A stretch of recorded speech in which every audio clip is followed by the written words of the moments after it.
also includes some minutes from the September 19th meeting, which was not an actual meeting, so we didn't have a quorum. Is there a motion from the Budget Advisory Board to approve minutes? So moved. Is there a second? Any discussion on the minutes?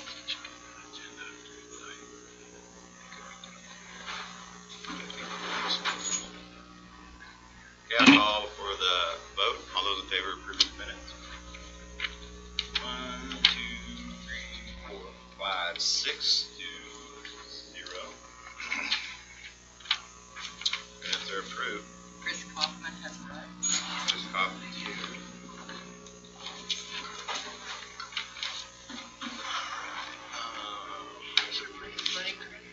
Morning. Chris Kaufman, your police car flooding? Not yet. So I'm going to have to, Second south. I'm going to have to postpone the items A, B, C, E, as I haven't quite got those budgets ready yet. A. 2A. Oh, yeah, sorry, 2A. So, under the heading of presentations and possible revisions of 2019 proposed operating budgets, we'll move to D, which is a general fund and library fund overview. I created a narrative for you and tried to just sort of distill it down to the basic elements.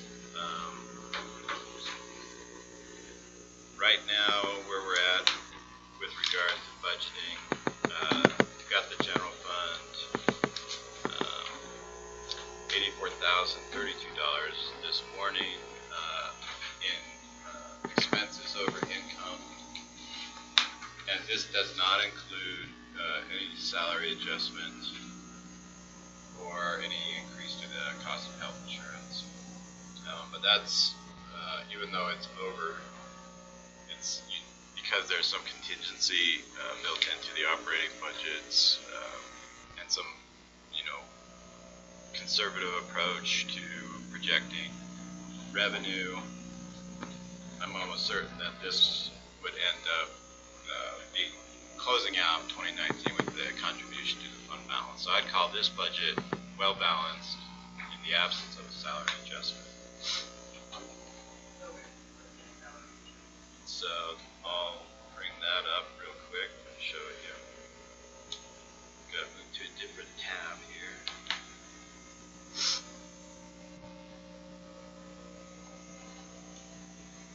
So for the general fund, the cost of the salary adjustment, so we can go over the methodology and everything, and also a projected increase in the cost of health insurance.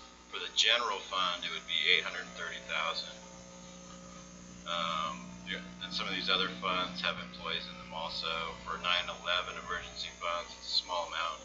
It's Rick Bailey's, part of his salary comes out of that. $105,000 roughly for the B roads. Travel council, $32,580. Part of Tim Hicks' employees are in miscellaneous grants, so $13,431 there. The Atlas Tailings Fund will actually go down because Russ is not making as much as he was, and that's a grant funded position. Children's Justice Center, a little bit higher again, grant funded position. I haven't actually done the budgeting for the Family Support Center, so that's not an accurate number. Sand Flats, 40,000 roughly, and the library about 79,000. So those are the costs associated. That would be added on to any deficit that a fund might run. So those are the costs across the entire county. And if we negated that Family Support Center number, we can get the total of what it would cost. Let me see if I can calculate it real quick.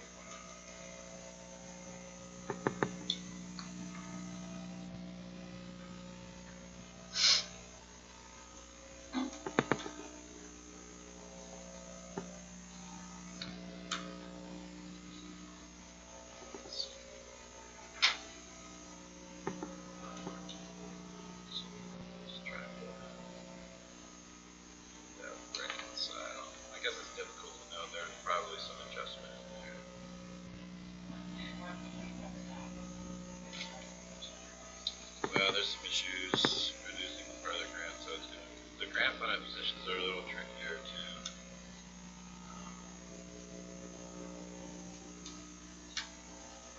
Oh.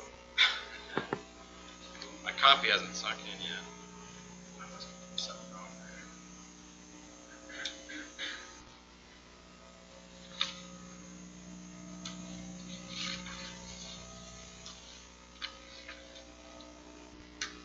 So about 1.1 million countywide, but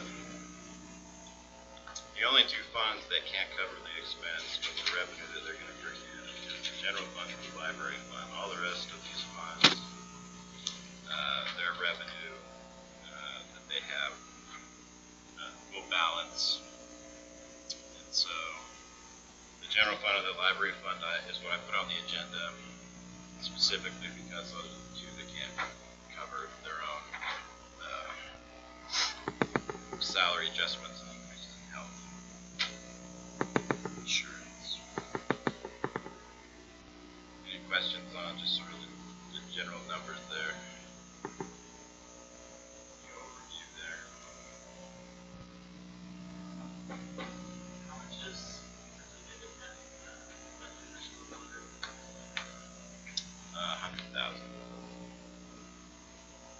So I just like sort of looked at this about what my point was on it. And I would have expected the 19. Well, the Family Support Center is showing negative 75,594, so I just zeroed that. It won't really be negative. Yeah, so I used to. I know, it's a little backwards because of the way I did this. So the rest of it is, and when we get into the revenue versus expense side, you'll see that for whatever reason, Cassell uses negative values to indicate revenue. And so when you do sum the expense and the revenue, you're actually wanting to see a negative value, which means that you have more revenue than expense. You know, ultimately, all these funds will have to be balanced out to zero, which is by having fund accounting. And that will, you know, there's a variety of ways to zero a fund, either drawing money in off the fund balance or sending money to the fund balance if there's more revenue than expense.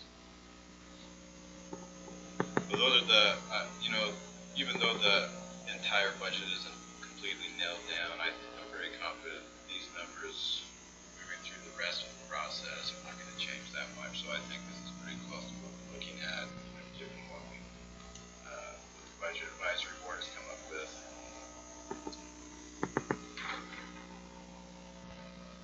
So are we ready to move on to pay plans? The next agenda item. So this is just kind of the overview, where we're at money-wise. We can, you know, if you're interested in any, if you have any other specific questions, I can answer them. So Chris, you mentioned that the executive summary kind of be also I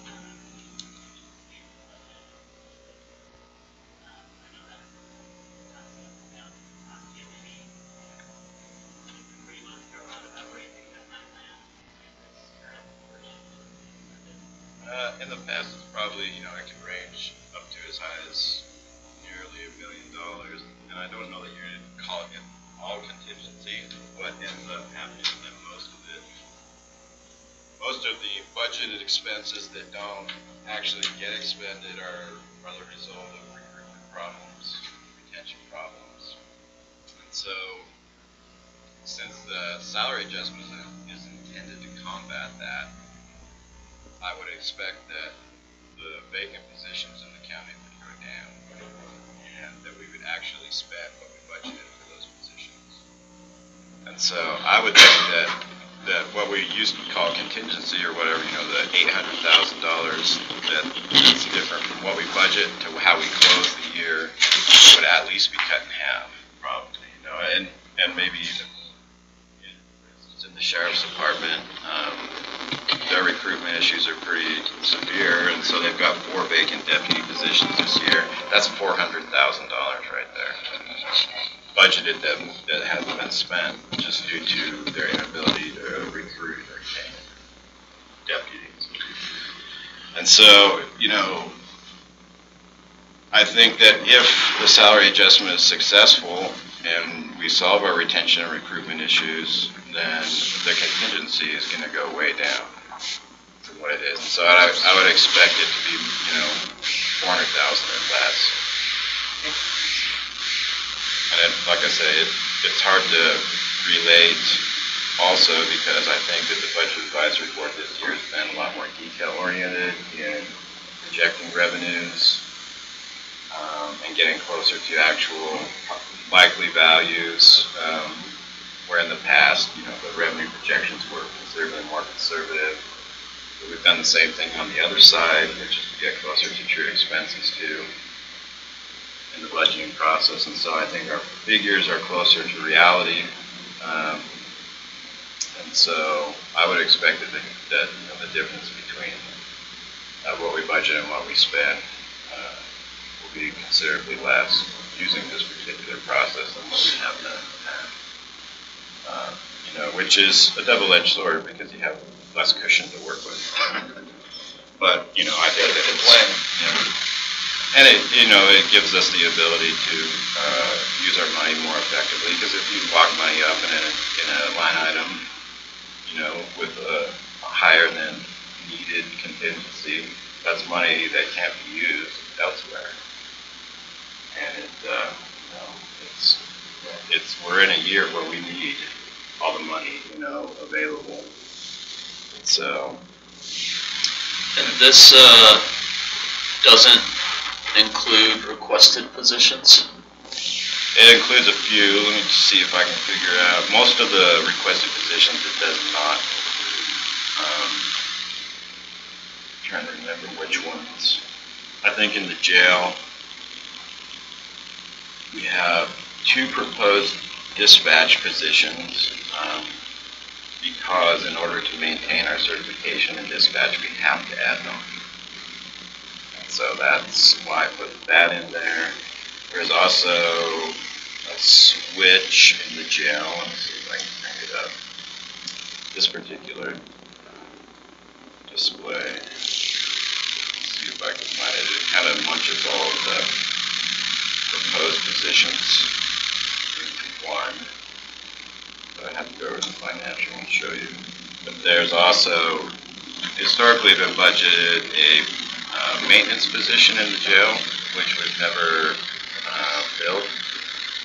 And what Shannon and I talked about proposing is to switch out that maintenance position for a new administrative position. And so the money, the grade is, I think, identical to the 2 positions. And so it doesn't actually have an effect on the budget, but it would be a new proposed position. That's just because we're getting to the point where we really need an administrator over in the jail. We've got 2 in the sheriff's office, but none in the jail. And so we've got clerk auditor and jail commander doing fairly menial work right now that somebody else really could be doing. I'm trying to think of if there's any other proposed positions. One for Matt's office, tech office. Yeah, I haven't put that in yet. I was going to, perhaps probably in our next meeting, go over those proposed positions. But, to me, I wanted to give the council an idea of where we're at, where the bottom line is and what the cost is going forward with, a more status quo kind of employment. And then we could look over the proposed positions and kind of consider their priority and whatnot. But since we're already looking at a sizable deficit, I think that it's something that we need to consider how to pay for what we've got first, before we start adding to it. Oh, I understand that. I just know that some of our offices are so understaffed. Yeah. That one's particularly, I believe.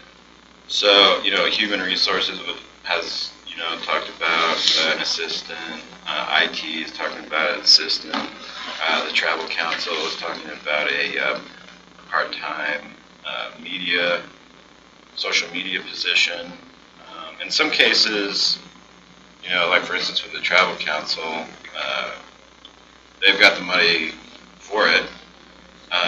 But if it's something that's a new position proposed for the general fund, that's where it gets tricky, because then we don't have the money for it unless we figure out a way to get the money for it. Can you think of any other proposed? Sand Flats had some.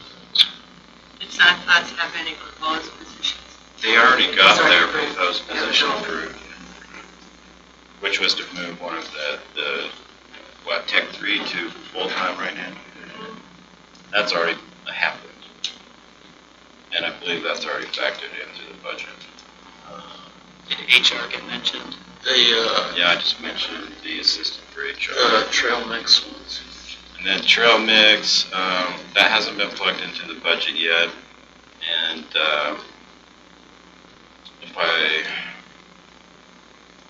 if we're able, and I think we are able to use the optional transportation tax to pay for trail mix, it won't actually be an expense on the general fund. If you look at the balance right now, looks like I've already sent the money. But let me see if I can see what we're sending to the fund balance or to the capital projects. So, with a fairly healthy budget covering, the B Road budget can cover, we've got 369,508 left over, and that's after all the expenses going to the historical contributions to trail, plus funding trail mix. Still 369,508 left over. I believe the cost for Bill's salary adjustments would be about 105,000. So there's still money left over in there. Yeah, and that we can send to projects. And so Bill and I, in the end, will end up sending probably the remainder in revenue over to capital projects and put some names on those projects so that if he has the opportunity next year, he'll be able to get going on them. So, quick question. So, basically, we're saying the cost to move trail mix from CNHA to the county is $200,000. 100 this year is what's roughly 100 is what's proposed. And that's if I can bring that budget in. That's to make full-time, to make those employees full-time? Yeah. Chris, don't you mean 2019? What did I say? You said this year. Well, this plan here. It's planning. Yeah. So next year, yeah, we are not going to transfer over if we do until January. That decision's not been made, or? I believe the council's moved forward on it, but Haven't signed up unless you actually approve the budget for it, it's not going to happen. Yeah. And so that's the real, unlocking feature there is to approve the budget for it. And they're currently Honestly, largely grant funded, and hopefully we'll be able to continue to receive those grants. yeah, and they're getting grants. So- but certainly going to full-time position is. So do they, just real quick on that so I can understand, we're taking responsibility for them, and in that same year, we're basically growing their payroll. So Yeah, I think benefits. the big issue, Kurt, is that as time goes by and they build out all their trails, the maintenance work becomes more and more over time because they have more and more to maintain. They're almost to the end of their ability to build. But what really happens is that two very dedicated volunteers, Jeff and Sandy Freedy, resigned from those positions. They were basically working full-time for free, and nobody at this point is willing to do that. Well, And so I think that that's a big part of it, that there just isn't, These are hard, these are moving, I'm not, I've been friendly to trail mix, but these are hard things to do. We're trying to increase, compensation for our current employees. Yeah. And between the city pulling out of the building department, things like that, it just concerns me because it was a deficit. well, it would if we had to fund them out of the general fund. But like I say, in the B-Roads fund, there is the money, and so there is no deficit in B-Roads. Okay. That's what I'm trying to say. So this is, Okay. but I will give the other caveat that they have a fund balance, which I believe is about 56,000, 57,000. We're planning to draw off that fund balance, and so in 2020, that fund balance won't exist. And so this contribution of roughly 100,000 is going to really truly go up to about 135. By 2020, you said?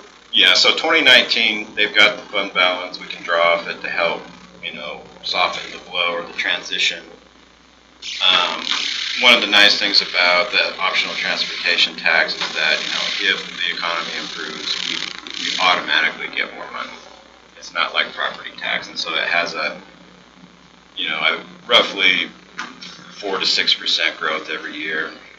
And it's been fairly consistent over, growth over the last 25, 30 years. And so, if it were in the general fund, it would be a totally different. If we had to use general fund money, it would be a totally different scenario, and it'd be a much tougher pill to swallow. But like I was saying, if we go back to where we're at, I've already budgeted that 100,000 plus, our trail maintenance fund and the Spanish Valley Drive thing that's already been approved. And there's 369,508 left, not in revenue over expenses. If we approve the salary adjustment, that'll come down by 105,000 or whatever, but that's still, leaving 200,000 in revenue over expenses. And that's with Bill, budgeting for some really sizable 2 graders, a backhoe, an impact crusher, it's a pretty big budget with a lot of projects and a lot of new equipment. You see loader, skid steer, water truck.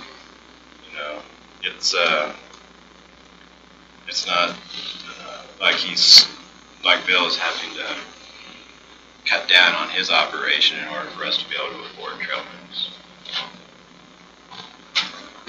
And Chris, there's a balance in the B-Road fund currently. Yes. And I didn't bring my balance sheets over, I probably should have, but because this year we budgeted, I believe, 1.6 million to come into B-Roads from the B-Road allocation. The true allocation is going to be more like 2.6 million, and so I'm estimating that they're going to at least put about $1 million in the bank this year, which I think they're at about 3.8 million right now. So their fund balance is likely to exceed the general fund's balance next year. Well, but of course, road projects are expensive, and road equipment is expensive, and so it sounds like a lot, but that can get eaten up super fast. And if you really want to, we're expecting to use that money as match money for projects that are going to be, many, many millions of dollars. Yeah.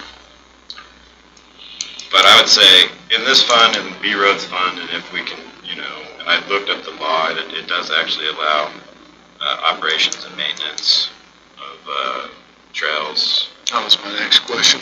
Which is interesting because it doesn't allow the transportation tax doesn't allow operations funding on the road side, but it's very explicit that it does allow it on the active transportation side. So it's just how it is.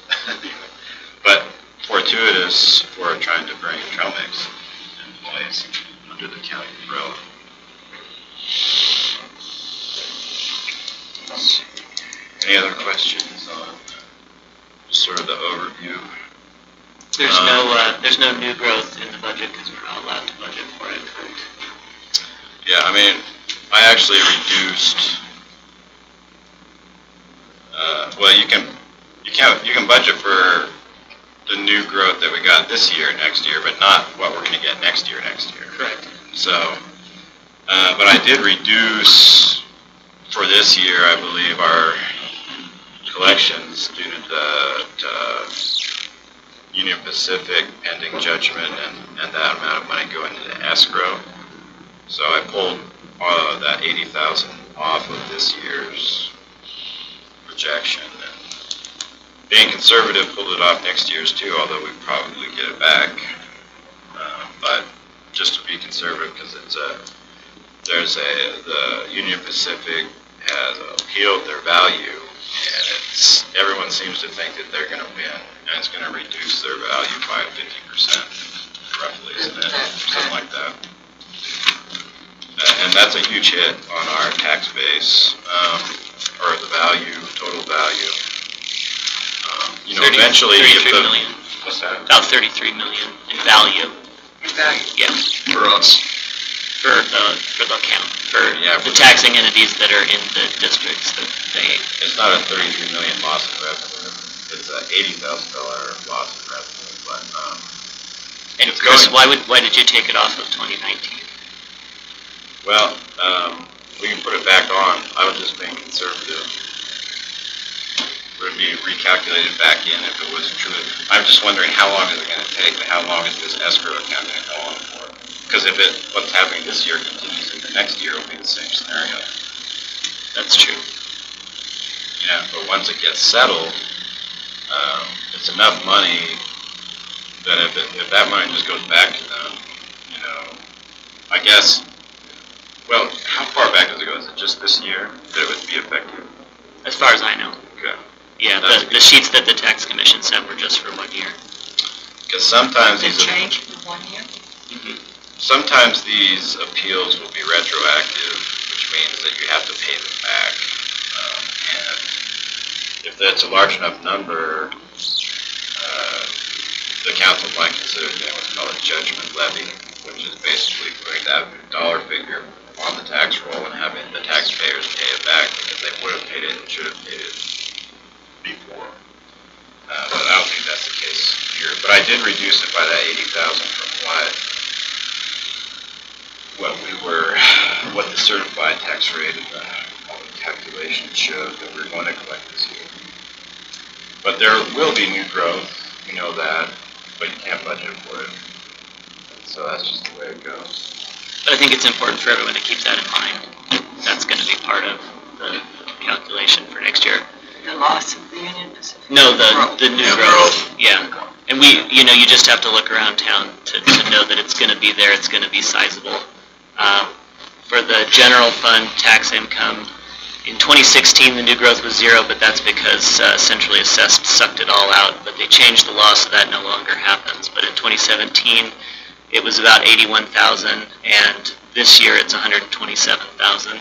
So you can take your best guess comparing the kind of growth that we saw in 17 and 18 as to what we're going to be looking at for next year. And you have to remember that it's how the property stood on January 1st. So a hotel that's completed this year, we're going to get that new growth January 1st of next year. And a hotel that broke ground this year, we're still going to get some January 1st because the assessor's going to call it in progress. So, I couldn't put a number on it, but I think if you said at least the 2017 amount, you'd probably be somewhere in the ballpark at least. Somewhere in the 80 to 100,000 maybe for the general fund, and for the library somewhere around the $16,000 to $20,000. Yeah, it was a little over 100,000 increase in new growth from this year from last year to this year. And so this line item here would be the one that the council would, if they were to increase property taxes, this would be the line item that would trigger it. You would budget to take in more than this value plus that value over here. We're allowed to budget up to, it would be the 2.7 million plus this 79,783. I That's what we're allowed to budget without going through truth and taxation. If you were to budget more than that, then it would be a property tax increase.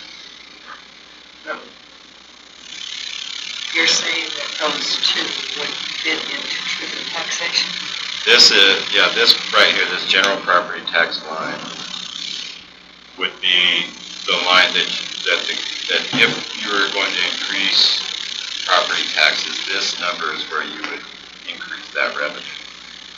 And you can see that it's, our property taxes are becoming less and less a component of our total revenue. So 2.78 million in general property taxes, and if we look at the total, where our total revenue is 12.7 million. And so property taxes are sort of ever increasingly becoming less and less a major component of our revenue, and a lot of that, I think, has to do with relying on sales and use taxes, as much as possible, which I think is an appropriate strategy, considering that tourists pay a sizable portion of that, and locals pay, a sizable portion of the property tax. And just so everyone's clear on the Union Pacific thing, we're not going to get, it doesn't look like we're going to get their tax this year. Like Chris said, it's going to go into this escrow account. And so it's going to be, it's going to reduce the collection rate fairly significantly. And so the following year, we'll be asking for more tax money to get, we'll be asking for more, assuming that we're not going to get as much. And that lower tax rate, it's a 5-year average, so that'll affect the tax rate for 5 years. That drop that we experienced from Union Pacific. And if it goes on for more years, it'll continue to lower the collection rate. So you do eventually get it back, basically. It takes, Yeah, it's over time. But that's another, one of the other factors where we get a little bit more property tax than we budgeted for is because we're collecting more than the collection rate that's used in the certified tax rate. So in 2017, the general fund brought in $80,000 more than was budgeted by the tax rate because our collection rate's higher. So that's where you would see that money coming back, is in that figure. Chris, what's our current general fund balance now? Well, it started off the year at roughly 4.1 million. And what it's going to end up at when we close the year, I don't know exactly yet, because we've been focusing on 2019. Once we get that squared away, the last couple months, I'll start working with the department heads to nail down where we're going to close this year. And then, the balance of how we close this year will affect that 4.1 million. If we are in deficit, it will reduce it, and if we're in surplus, it will increase it. Yeah. So 4.1 million is where we started. Okay. Most likely we were in surplus, just all the vacancies. I would guess, yeah, and being fairly conservative, but there's also been some sizable budget amendments that happened this year, and draws off the general fund, and so I'm not entirely sure, because I've got to factor in there's a lot of budget amendments that happened this year, and a retroactive COLA, and just a lot of changes, and so that's a lot to sort out. Yeah. And so I don't know for sure how we're going to close the year. I don't expect, though, that, we're in trouble or anything, but it's hard for me to say at this point. The reason I ask is, if we're committed to the salary increases this year for the 2019 year, which I think we are, want to understand what kind of cushion we have in fund balance instead of staring directly into a property tax increase. Yeah, so that 4.1, would be the cushion, roughly that we could probably count on. So if we're looking at, around $1 million, 800,000, 830,000, I think is what it was. That's about 4 years, I guess, before you drain that. So at least 1 year gives us 1 year to capture new growth, see what happens with TRT. Kind of we're engaging with the city on some of these things and kind of give us some time to see let all that play out. Yeah, and I was going to go over those topics in the strategy part of the agenda. Mr. Chair, just got a request from our IT person. So we are streaming. We're getting some interference. There appears to be some cell phones perhaps that are too close to the mics. So if you all could just... I wonder if it's I may have to say something. When you say something, Thank you. Maybe a bell. Did it improve? I don't know. Do we have any coffee over there? Yes. So, Chris, is our cap on the general fund balance 50% of the general fund revenue? I'd have to look that up in the law.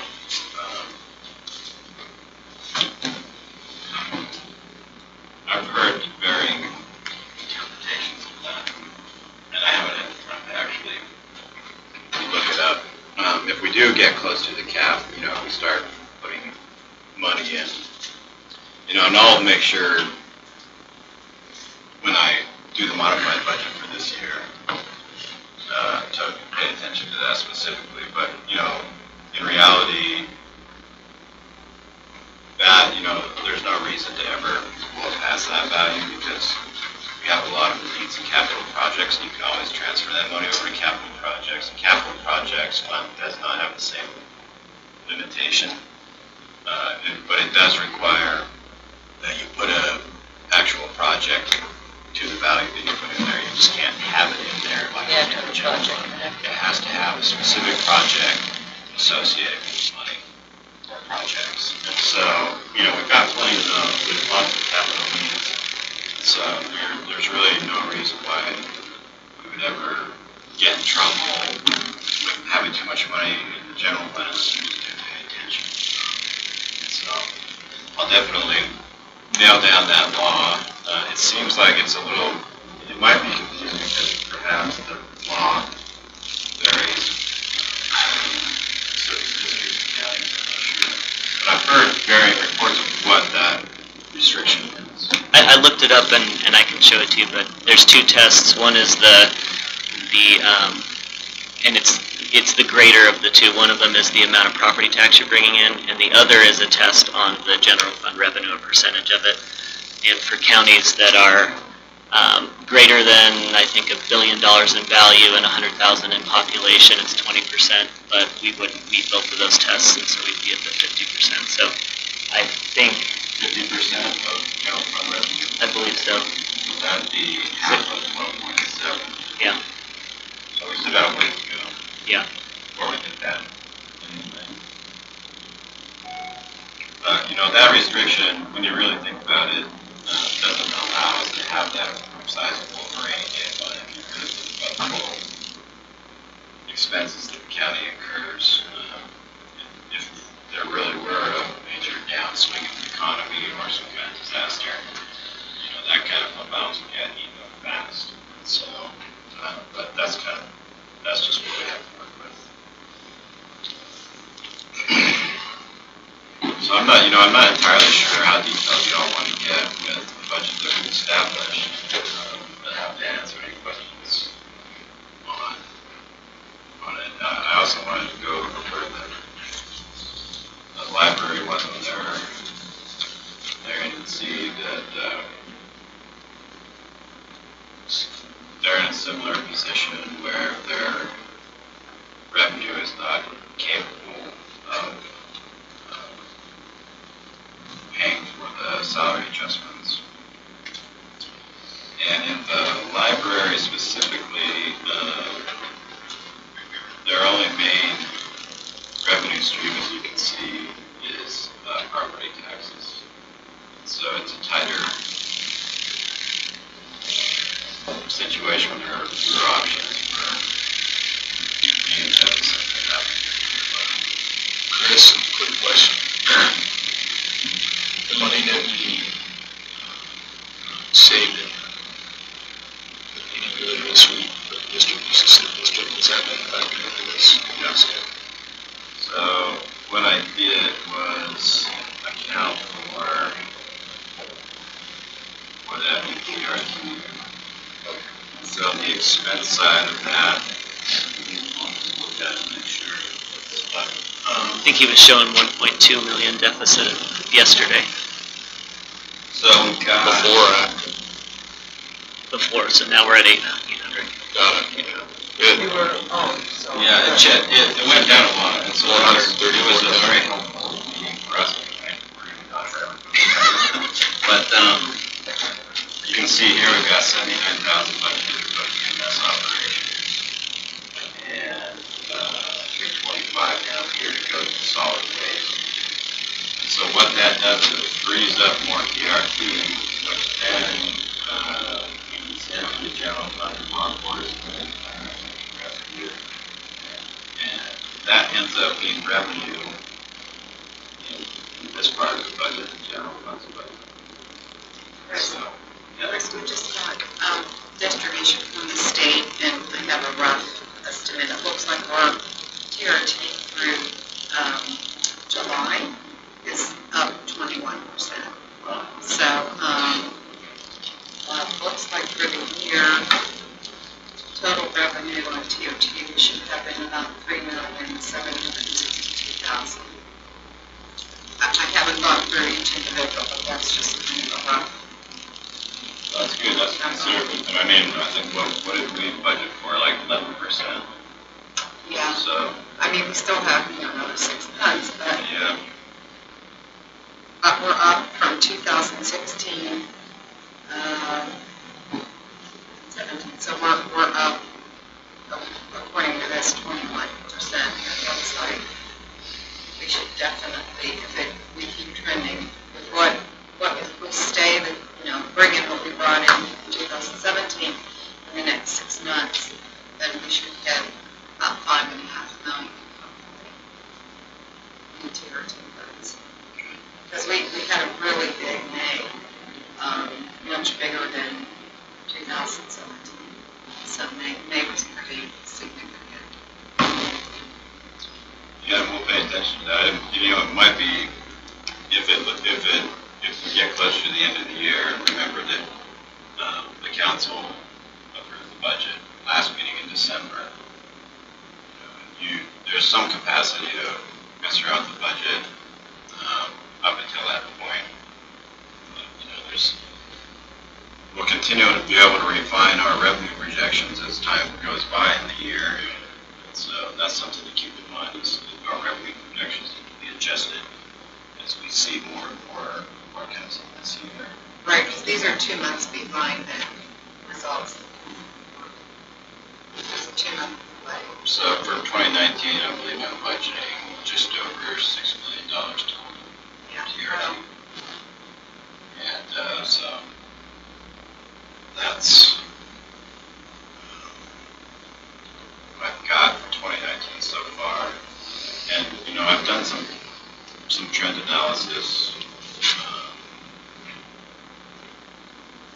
And, TRT is still growing, but ever since the high point, which coincided with Big 5 and our advertising and then Centennial and the national parks, that was like a peak, and it's kind of been slowly coming back down. I consider it to be normalizing. I don't think it's trending down per se. I think it's just Our park normalizing. visitation is, it's Arches through August, visitation year to date's only up about 8.8%, so. And then the Canyonlands is actually down about 1% for August. Visitation. It's probably because Bears Ears is up. Thank you, Monument. All right. Any other questions before we move on to the details of the pay plan. Of the which, The pay plan, let's do it. Or, was there I mean, more on the library? or is there more on the Oh, library? well, on the library, I just was pointing out that when you look at the revenue, 764,000 of their revenue is property tax out of 797,000. And so there's really no other way for the library to balance their budget without property tax. That's just how they run their operation. And so with the general fund, we've got more options. The library fund does have a fund balance also. It started off, where was it? It started off like 530 or something like that.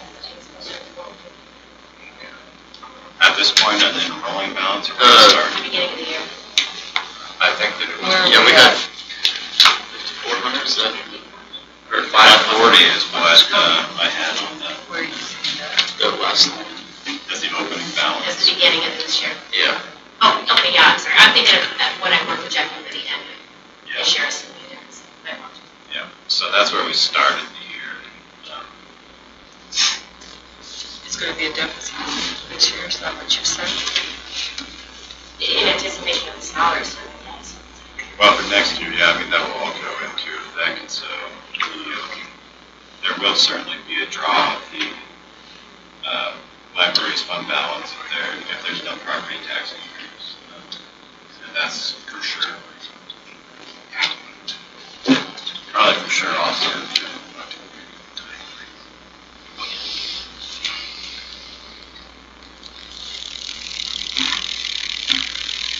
Good to move on, or? Yeah, good to move on. Pay plan, oh, on the agenda, item 2F. Hopefully my, server.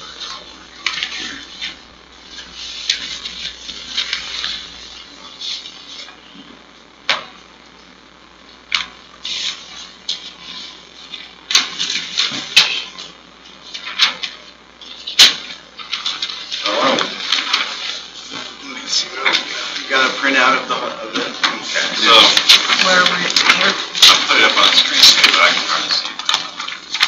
For some reason, it's got cut off. The stuff grade. Want that? I want to go over the methodology that I use. So this first one, the position pay plan, is what I use to establish the grade for a position, and it's completely independent of the employee that's in that position. So this far column on the right, this market starting, this is the average starting salary from the market data that we got from Mike Small over here on this right. So that's this column right here. And so one thing I wanted to also point out is that because our current step and grade chart, an entire corner of it is not being used because of the 14, no, it's not that. Not there, but because of the $14 an hour increase, a huge part of the existing step and grade chart is not being used. So what I'm proposing is a new step and grade chart. It eliminates that quarter and starts sort of fresh, grade 1, step 1, and depending, right now it's 1428 because it's the first COLA, and then 1456 if you do another COLA. And so to me that makes a lot of sense to redo the step and grade chart so that we don't have a large part of it that's not doing anything. But going back, This is the proposed one, Yeah. the one that we're looking at in front of yeah, us here. proposed position pay plan. So this pay plan would be establishing the grades for positions, but not an employee salary. We'll get to that after we go through this. So using this market data, this far right column is what I used to establish the grade, step 1, that got as close to this market data as I possibly could. And so I would change the grade over here and watch this far right value, and whatever the lowest absolute value was would be the grade that I would establish for that position. So just basically trying to get the grade of the position at step 1 as close as possible to the average market starting salary for that position. So I went down through the whole list and worked on getting those established. And so that's how we established the grade. There are some of these numbers. One of the things you have to realize about this chart is that all of the positions, regardless of whether they're part-time or not, on this particular step and grade chart are assuming full-time work. So these far right values, like for instance the high school apprentice in the library, is showing, you know, if the high school apprentice worked 2,080 hours a year, you know, that would be the cost of the increase going from wherever they're at now to the minimum, which is grade 1, step 1. But in reality, because they only work a couple hundred hours a year, it's way, way less than that. And that's reflected on the employee pay plan. Just to clarify, your reason for doing that is so that we're looking at apples and apples. Yeah, I mean, at this point, because all of Mike Swallow's data is in annualized figures, that's what we have to do. And so there's, you know, we've converted everything for this purpose into full-time. So we're all comparing apples to apples with all the positions. When we move on to the actual employee pay plans, then there's a part of the formula accounts for how many hours we actually expect them to work. And so that's all taken out of that. But does anybody have any questions on the methodology that was employed in establishing the grade of a position? Established to get it as close to the... And it was as if the position was vacant, we were hiring a new person. It would get hired at this grade. With no prior experience, you know, there can be given steps. Right now our policy, I think, is 1 step for every 8 years. So, you know, current policy, we would have... For outside the organization. Yeah, for 4 years outside. if you're already employed. So in the case where you're hiring somebody from outside, and it's somewhat of a handicap for us because it makes it hard to hire experienced people, but somebody wouldn't get hired on at step 2 unless they had at least 8 years of experience, prior experience in that particular position or similar. And so that's just the way the policy is right now. It might be something you want to think about reviewing because it's, like I say, it makes it difficult to hire and be competitive in hiring experienced people. It kind of funnels you into hiring only inexperienced, or being competitive on hiring inexperienced people. But that was the process using Mike Swallow's data, which we did vet. We pulled, you know, bad figures out that seemed like mistakes or outliers or didn't apply to the position. So there's a fairly lengthy process that we went through to get that data to be as accurate as possible for positions. Now, how long did that take it? Well, that was like 2 or 3 months, I think, some total, you know, between, you know, because I worked directly with all the department heads on their market data individually, so it was quite a long time to get it all straightened out. And I think that, but, you know, I think it substantially increased the confidence of the process. Yeah. With department heads, you know, that are more confident.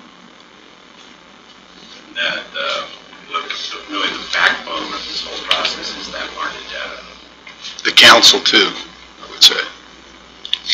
There was some other minor adjustments in the sheriff's office just to respect the hierarchy. Well, with the sheriff's office, I do, for, you know, the main issue that the sheriff's department has had is that the city of Moab has been recruiting their deputies. And so for the sheriff's office, the only market that we used for the sheriff's deputies was the city of Moab salary. Their position pay plan is what we use, and that's the only one that we used. Is it the one that we're competing against? Yeah. And so, you know, that's different from the rest of them. The rest of them have pretty large body of market data, and you know, the sheriff's deputies do also, but because our main issue was related to, you know, our deputies, you know, to the city, that's where we just felt we needed to target. Very specific. You know, that's happening in other departments. And it's very expensive to lose those guys because there's a lot of money invested in training them. So it's not only an issue of large overtime because we've got vacant positions, but also the cost of training those deputies is a lot. And when we lose a guy, you know, it's a very substantive loss in training that the city gains and we lose. So that's one of those kind of scenarios where you can really, you know, lose a quarter trying to save a nickel. Easy. It might be worth saying how much that police officer standards training is per person. I think it's tens of thousands of dollars per deputy. Is that right, John? Yeah. Yeah, it's. Well, over the He says years, substantial. It's really. yeah, over the years, I believe, you know, Diana's calculated the training costs associated with deputies we've lost. It's several $100,000. So yeah, it's a big loss, and we're also, like I say, paying a lot in overtime because we don't have a staff department or office. So this was sort of the starting point, really. Once we established the grade for the position, then we could move on to saying, all right, now what are our individual employees going to be making, given the grade that we're assigning their particular position. So that's where the employee pay plan comes into play. And this is where we're looking at individual employees. So it's the pink one, it's not the label. It's got the label on the tab.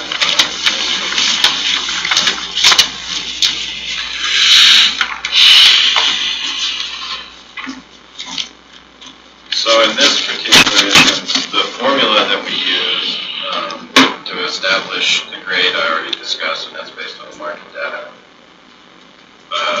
How it came about providing a step within that grade for each employee was that we took the market starting salary and then added 1.5% per year that the employee's been with the county, which mirrors our current milestone policy. And then assign a step that was as close to that value as I can get. But in some cases, and you know, this is only a handful really across the county because by and large employees are underpaid. But some employees were already making enough or making more than what the formula showed. But because the step and grade chart is granular, I just had to find the closest step that didn't give them a pay cut, which meant that there was still going to be, you know, a small raise, but I tried to minimize it by getting as close as possible to the closest step on the step and grade chart that I could, and not, you know, propose a pay cut. So that's the process that we went through to establish the grade. There's, you know, been some discussion about, you know, why we're not also using individual increases significantly enough, or they're making more than what the formula shows, that in a lot of cases, because they've been involved in the incentive program. But I guess what I would say is that, since we're not passing out pay cuts, we're not losing their participation in that program. It's still maintained. It's just that their participation in the program put them in a more closer to a salary that is comparable in market. And so moving through this, this shows the proposed rate. The difference is in the far right column, and this is based on how many hours they're working. Not everybody. So if we go down to the library, for instance, and look at the apprentices, where before we were looking at $11,000 on assuming full time, because they're not really working full time, but that actual increase goes way down. So this particular chart does take into account how many hours we're expecting people to work. It takes into account part-timers. And it's color coded, so you can see the higher values are, it's just easier to see. But in a lot of cases, as Mike Swallow indicated, there's a lot of compression up in the top. So you do see that reflected also in the outcome of this. And that's where the colors are. Yeah, do you have a trending color? Yeah. Yes. It doesn't really highlight the compression as much as just the change for each individual, the colors. Could you explain the legend for your different colors? It's just the higher the number, the redder it is, and the lower the number, the greener The it is. difference. Yeah, the difference.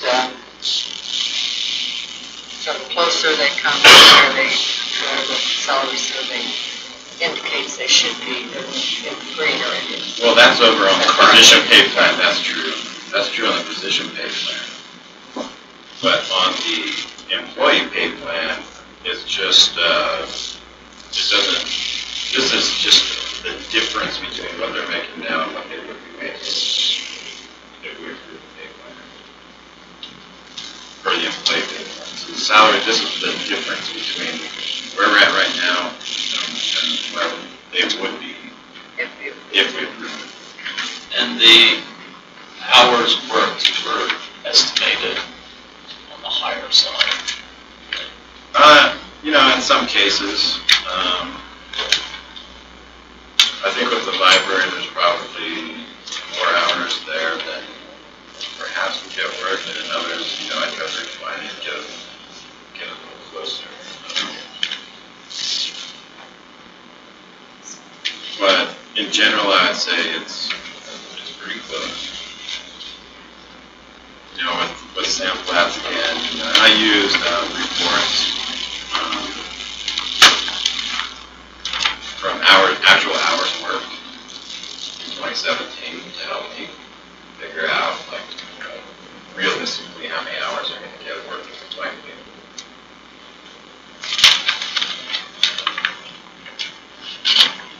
And so, moving through this list, if anybody has any specific questions, we can go over it, but that's the basic methodology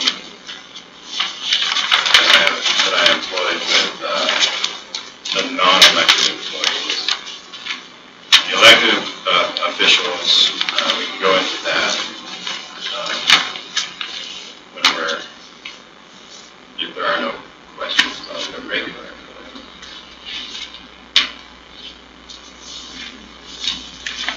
No further questions.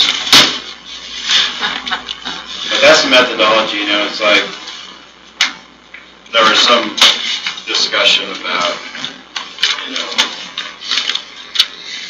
employing different methodologies for different circumstances, and various things, but in the end, I think we just, for the most part, use as much as possible the same methodology for everybody.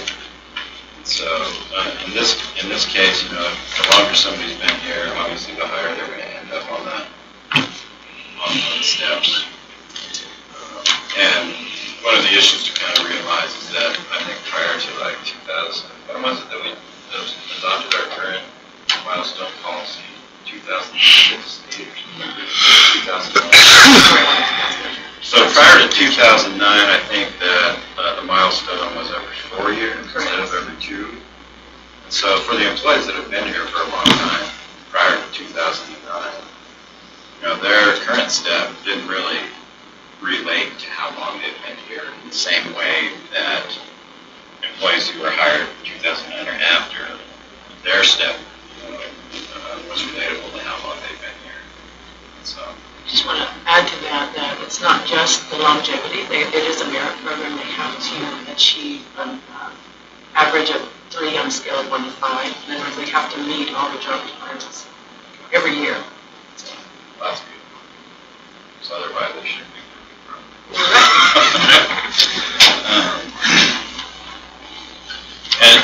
But when we also discussed just doing a straight transfer of step from where somebody is right now into the new grade. But when I started researching why various employees are at the step that they're at, it was just very wide ranging. There was no singular identifiable formula that you could say. And so, again, I just fell back on using the same formula, which gives steps for time with the county. And then in some cases, like I say, some people are already making enough, and so, or their steps were already where they need to be or even higher. In that case, I just found the closest step to the rest of everybody. It's related to that formula for time with the county, and starting with the grade of the position that we established. A few exceptions as well. Let's see, I think that... Exceptions to the formula. Yeah, I think mostly it was actually had to do with the grade of the position. I guess it was, when I brought up the sheriff's office, I was more thinking about the employee pay plan rather than the position pay plan. Like I say, with the sheriff's department, with the sheriff's office, there were some of those dispatchers where it was like, they need to be correcting them just so that they lined up better on comparison in their flow chart or that was with the actual sheriff himself. We can go over that and get the, as far as I know, let's see, dispatch supervisor, which the sheriff felt was a sergeant level position. and some of the rest of them, I think, are... some of the sergeants and commanders maybe, just to like... they're all pretty close. You can see the value there, as close as you can get. But that, again, the market data we're using is the cities, not, the broad swath that we use with the rest of the stuff. I think that we did bump the program director at Sam Cloud's top of grade from where market data was, just to try to get that department head to be more equitable with other department heads who have similar employees and responsibilities. I mean, there's some common sense that sort of has to be applied also. Right. And a degree of egalitarianism too. The big part of the point of this is to improve morale, so we don't want to be making morale worse with this also. I have a lot of confidence in the process and the methodology. I know it's been a long road and I feel good with where it's at. Yeah. So, that dispatch supervisor, that did get bumped up in the market data because it's a sergeant level position. Then, these bigger red numbers on the apprentices, again, that's kind of a false red flag because it's so low hours. They're going from, I think, 1061 an hour to our minimum. And there's a possibility that we can pull them off the step and grade chart. It's just, I don't know if it's really worth doing. not that much money in it, and it causes problems on the payroll end. If somebody's not on the step and grade chart, you have to go in and manually do adjustments. Whenever there's a COLA, you have to remember who they all are and go in there and manually update them. I mean, it can be done. It's just, a question of whether or not it's worth it. I think that high school apprentices over at the city are making, 17 to 19 an hour. And so, Jeez. I want to get us. you get almost $20 an hour everything in the lifeguard. Seems like there was something with the library.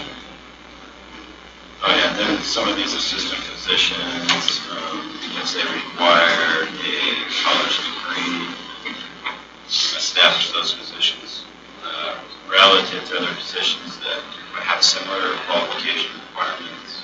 So those are a little bit higher. I'm trying to think if there's any other. I mean, one thing that I kind of wanted to point out with Brinley is that she's got quite a few employees. The market data puts her at a grade 9, which in my opinion is, way low for a department head. Like for instance, facility supervisor, Marvin's position is 13, Ruth's 23. A lot of department heads are, I kind of feel like the minimum really for a department head, especially if he's running an entire facility, and several employees should be higher than that. So I don't know if the council wants to consider, again, making an adjustment. This is what the market data points to, but I just don't think it's ever looking at the responsibilities of the position. Personally, I'm fine with adjusting it so that it's adequate. Yeah, I mean, if we were, I would say probably a grade 13 is more in line with the responsibility, because there are several employees and an entire facility to run. Okay. Good.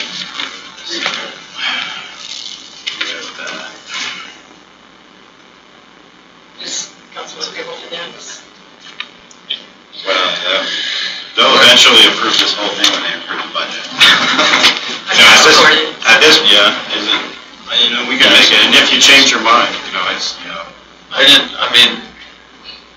Part of me is just kind of like, well, that's a big jump from 9 to 13. And I haven't really wrestled with but you want to go over, why 13 and not a 12 or whatever. So let's just go over the airport manager is 15. Which is tons of responsibility. Yeah, the building official, building department's at 15. The community economic development director is at 20. Council administrator is at 23. Facility supervisor is at 13. Library director is at 16. OSTA director is at 13. Sandblast director is at 13. Road supervisor is at 14. Traffic council director is at 14. And the weed supervisor is at 14. Based on that information, I don't see an argument for below a 13 after you've gone through that.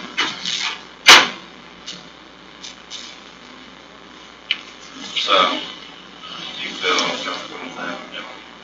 Yes.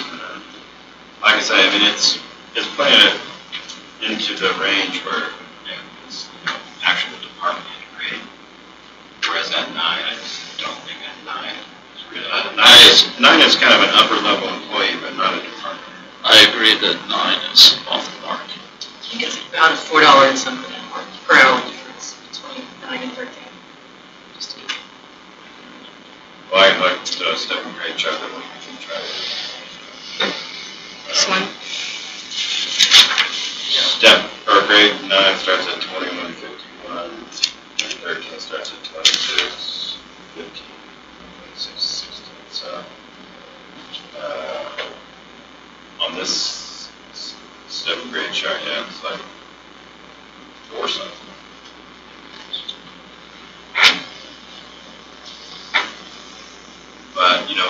yes, like I say, for the most part, the formulas work, but in some cases, I do feel like we have to employ some common sense too.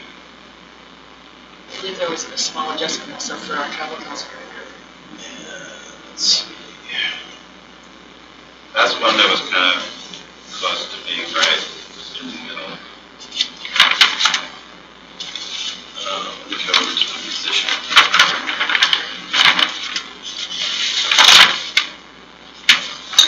Slightly, I think that it may be a little closer at a 13, but it's kind of, in some cases, it's sort of in the middle. I think, But, the budget advisory report did go with this one grade higher than what the market data showed. that position for our particular market is not, I think, holds a higher value than other market areas. I agree. And I was actually referring to the employee pay plan. Oh, There was a specific request. where? On the employee pay plan, there was a specific request by our travel council director for an adjustment. Well, that happened though on the grade, Oh, okay. Okay, good. didn't it? Or was there? Oh, no, yeah, I think that, I just wanted also to understand. yeah, perhaps the staff incorporated prior experience. But, at this point in time, I think you say like you're the lowest paid department head in the county. So again, sort of, Considering I have 28 years of experience in the job, I mean, I know people have been here longer, but I can't just. Well, at least you don't catch any flack from the public. I have therapy sessions.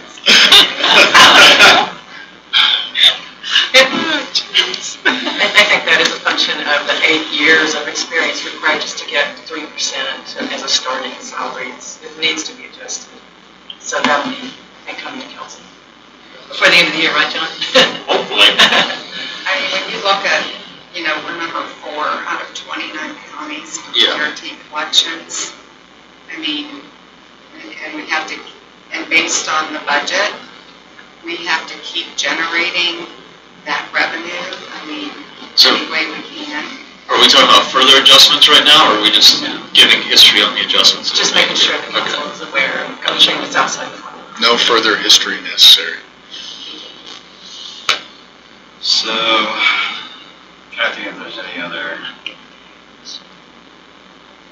We're just explaining. points on the employee, the non-elected employees that we should remember that are somewhat, Wait a minute, I'm confused. go ahead. So on the travel council director, the numbers that we have in front of us right now are strictly based on what the market data has come up with? Or is it already adjusted? The grade is a little higher than what the market data that we had. We had to dig up our own market data for a lane, and there was only maybe 3 that we started with or something, and There's so. not a lot of information out there. I mean, I went to DMA West to look at, I didn't send you that information out. There are a few on there, but it's really hard to find. So it's not, the fewer data points you have, the less confidence you have in the data.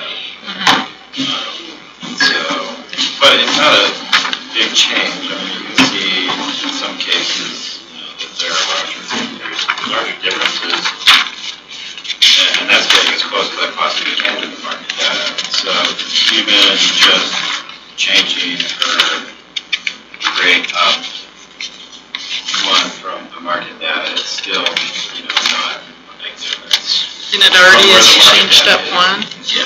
So it's And we're changed talking- where it should be now? The market data came back and she was right, the position was right on the cusp. And the board decided to err Go with on the the higher 14. side. Okay. And those are the numbers that are in front of us now. And the discussion is just explaining that, And not making any changes. to what it. I'm trying to get at is the step that is recorded right there is what that position currently, that person currently qualifies for based on our policy of 8 years experience. Okay, so I guess what I worry about, I mean, that looks low to me, I'll be frank, for all you do. I'm not opposed to, I mean, and I think the policy needs to be changed that dictates how many steps you get for outside experience. But if we then take one position and make that, I mean, we're basically going to make it retroactive, how many other positions does that affect? It opens a door. So I almost would rather adjust it here and now, then do the policy so that we're not having a fair number of positions coming and saying, okay, I want to be retroactive as well. What was, I didn't catch the retroactive point. Well, if we pass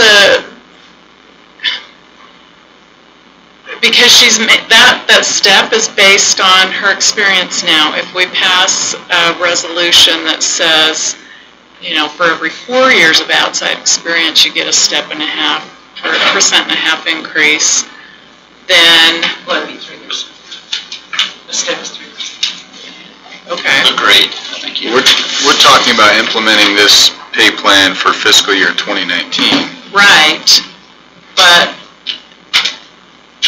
So the retroactive piece I don't understand. okay, so the adjustment for the outside experience will be part of this pay plan. So, okay then, how many other people does that affect? Who else has been here that had tons of outside experience? Oh, I see what you're saying. So and I don't know if So we you're have a lot in that position, but it's something we need to consider. So you're saying that if we make this adjustment on one line item before the policy's passed, where we change this policy, that's what you're saying? Then it won't be so effective. Yeah. Yeah. Yeah, because we would need to go through every job and run that evaluation. That's send me back to the drawing board.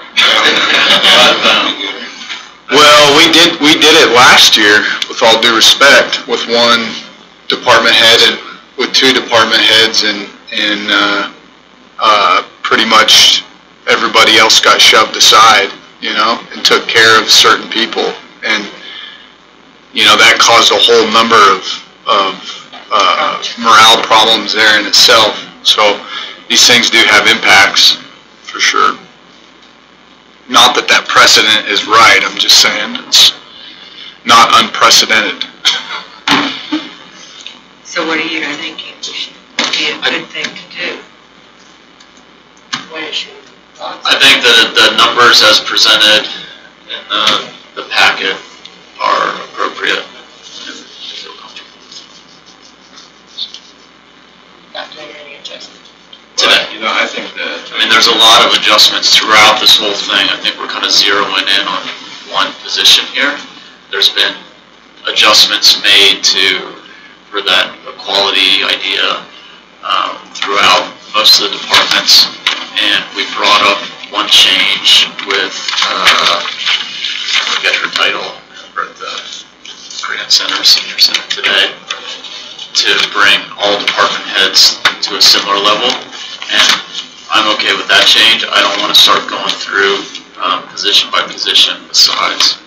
I think the discussion started with some history of how we got to these numbers being presented today, and I like the numbers that are being presented. Well, and I'm fine with that. I'm saying that in the future, when we do consider that change, it may affect more than just one position. And we have to just think about that when that happens, so I'm fine. I need some moving on. clarification now. So for the director of the travel council, does this proposed annual figure reflect this policy change issue right now in here? It does not. It doesn't. She would. With the grades. This is giving her 3 steps for her 28 years. So it is. So it's correcting. This proposed thing is correcting. Now, for 28 years, you'd have 7. She got her 3 steps. 28 divided by... For her 28 years. Yeah, that's what I'm She saying. did. I thought there was an adjustment made on top of that. Am I wrong? That's my question. The adjustment that was made was for the grade of the position, not at the steps. And so the steps were not, so in this particular instance, the steps are not strictly here's with the county. There is an accounting for her prior experience. And also the position itself got bumped up one grade for the market data points. And we did, and again, it's just sort of trying to equalize pay between department heads. And I think in both instances, the adjustment is to try to give, a more equitable salary to Elaine versus what the other department heads are making. But a lot of them are making more because they've been here a lot longer, and I do think that we should honor, loyalty with the county more so than we do prior experience. But right now, I do agree that one step for 8 years is too low. Yeah, because I agree with that, because, when someone comes to apply for a job, I think this is worth mentioning, they're applying for the job at that comp rate. It's not right for someone, I don't think it's a good process for someone to apply for a job when they understand what the compensation rate is and then argue after the fact that their resume that they were touting before they showed up should increase their compensation right off the top. And that's not really how the private sector works. You don't apply for the job unless you're accepting the compensation. So that's I think balancing that tenure with the county with experience is important, but since we're going in and revisiting all of these compensation rates because we're all below market, I can understand where there's space to have that conversation, but, does that make sense? Yeah, and I apologize for taking us down a rabbit hole. I'm just saying that when this comes up in a council meeting, it may affect more than just one position. Right. So if we can move on, I'm perfectly move on. Any other specific questions on the employee pay plan? The non-elected employee pay plan, I should say. No, I just appreciate all the time and effort to clean up the deliverable from the consultant, and it's great to go into this budget process with confidence in these figures, so I appreciate everyone's work on that. Can I just make one comment? There'll come a time in the next several years where I'll be retiring my position. Not allowed. The city now has a new assistant city manager that starts higher than the proposed county administrator position, which I know this whole position is in flux and will change with the changing form of government. Could be increased, could be gone away. It's not about me, but it is about, council needs to know if you want to be competitive with the assistant city manager, not even the city manager, you're going to have a hard time hiring somebody. If that position is open and being recruited, if it's not, so it is a threat. They've also been pretty adamant about hiring from outside of town in those positions too, so it's been pretty consistent that way. I mean, I think that, like I said, we can plug that data point in, but trying to match the city on that end, they're so far above us that we would never even, I think the city manager and the police chief are each making around $150,000 a year, and I think we just can't do that. It's not. I understand that they'll have to compete us for those other level positions, but at the same token, they're not open all the time. It's not like they can recruit away from us all the time. But it is a threat for sure. But that would be a really, really huge departure from the market data. And the reason that there's such a spread is because the city is hiring near the 100th percentile for that position in the whole region in salary. So, Write your local city council person. they've got the resources to do it, but, their salaries and the upper level are equitable really with first class Salt Lake County salaries. So, if you want to buy a library. That's a thought. Might work out well for kids. You might want to work over there. They're getting paid that. That'd be great. So we're ready to move on to the elected official market data. Yeah.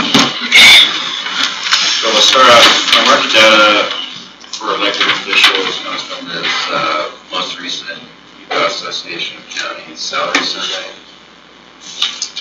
And probably the most notable change is actually in the market data for the part-time council/commission. You know, historically, our only real true direct comparable has been Morgan County. And Morgan County more than tripled their salary for their council. They went from, you know, maybe like 7,000 a year, something like that. And they created a structure where the chair's making 30 now, the vice chair's making, I think, 26,700, and then the regular council members are making 24,000. So that actually happened in 2017, but we weren't, I guess, aware of that when we did our salary adjustment for the council in 2017. So that's a major change in the market data for the council. So at this point, the Grand County Council is, you know, by far the really considerably below the average, no matter which way. You can see here that I've split the averages a whole bunch of different ways. I average all the part-time positions. I average third through fifth, third, fourth, fifth, second through sixth, Morgan. You know, it's all kind of, you know, surprisingly the highest of all of these really is just the average of the fifth class counties, which is at 36,000. But, you know, in this range, we're looking, you know, 30,000-ish on average for part-time commission, council. It's the backside of the graphic page. Yes. Those are the averages.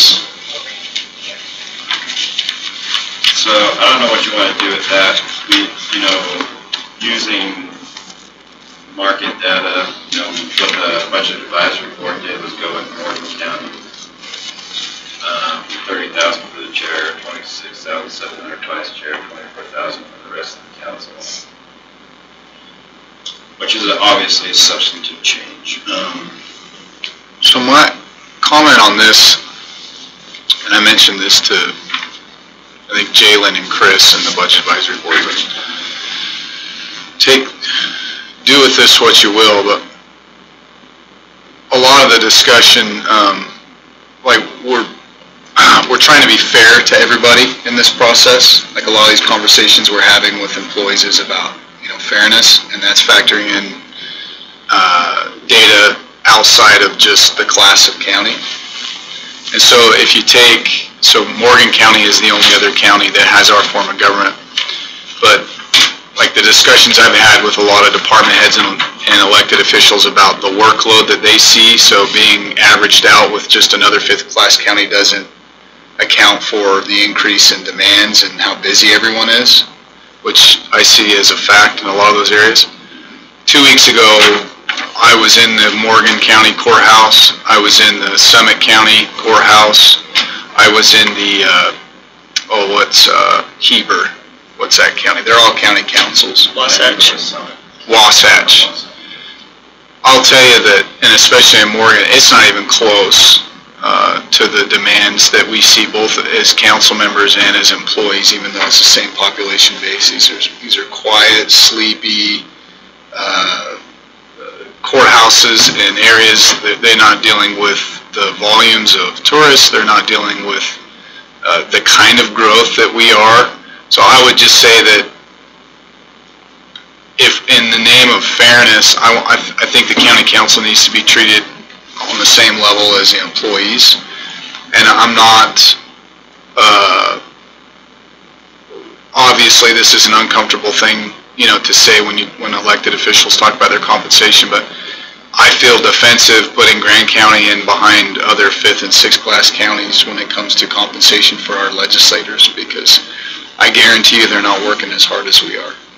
So whatever the discussion was in the Budget Advisory Board, if they're factoring in kind of, public perception and those kinds of things, I want workload and the demands of these jobs to be factored into the decision that's made there.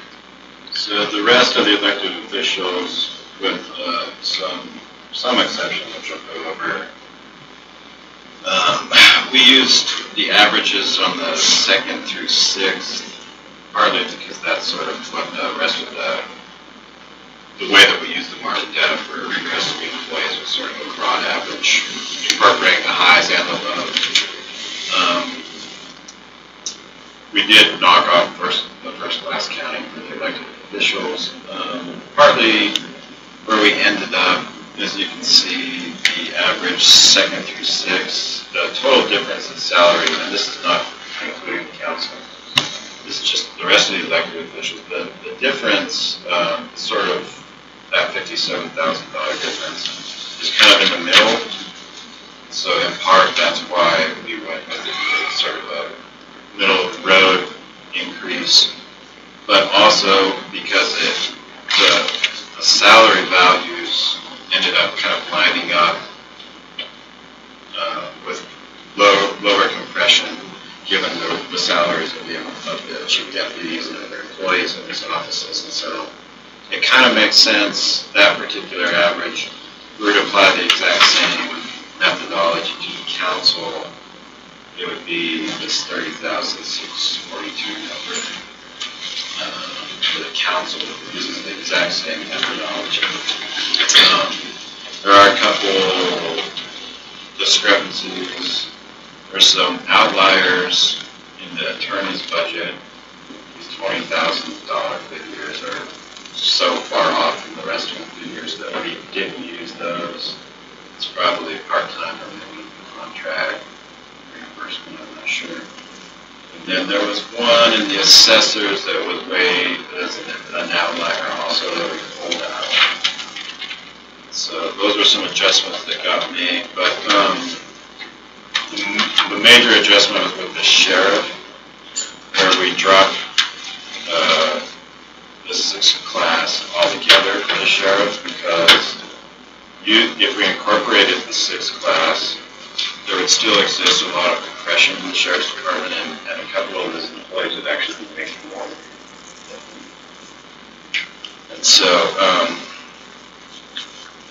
in the sheriff's department, it didn't work to go in 2nd through 6th, because it still had compression.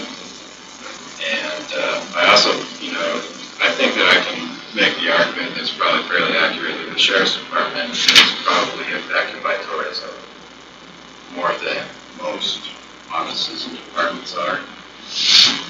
And per, officer call volume is similar to a first or second class county. So it's a very busy office. So that's why we went with 2nd through 5th class average for the sheriff as opposed to the 2nd through 6th. And so you can see this on the pay plan that we established. These notes over here, they explain where these figures came from off of this elected budget data. And so that's, more or less the explanation of where we're at.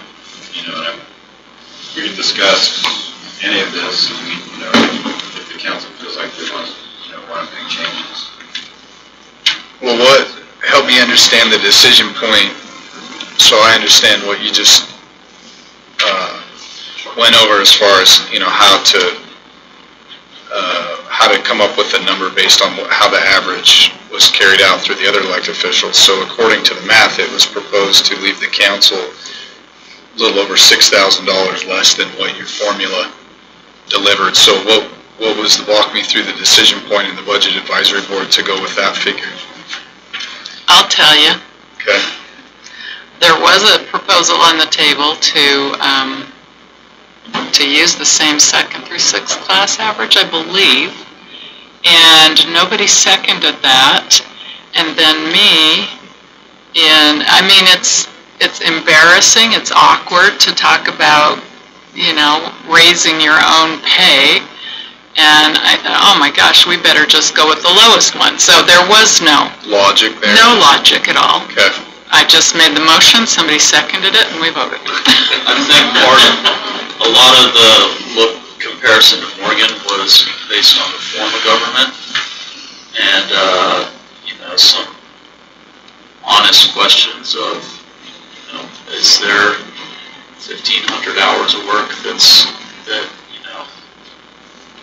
all council members are putting in? That's the big reason. And it's, obviously there's, some council members are putting in a lot more, some that are putting in a lot less.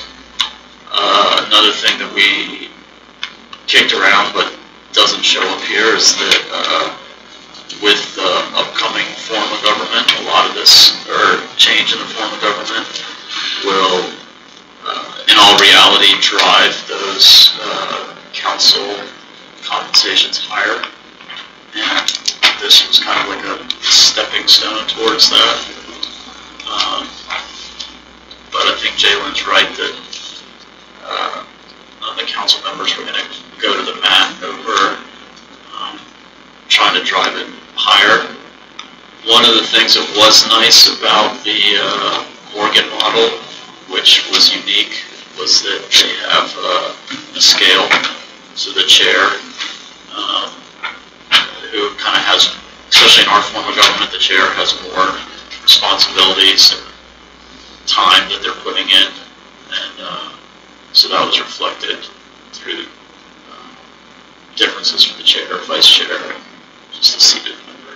So I think that's a great idea because the chair has to put in a lot more time, and it's become a problem in the past in this council where people don't want to serve as chair even if they're in a leadership position on the body because they don't have the bandwidth to do it.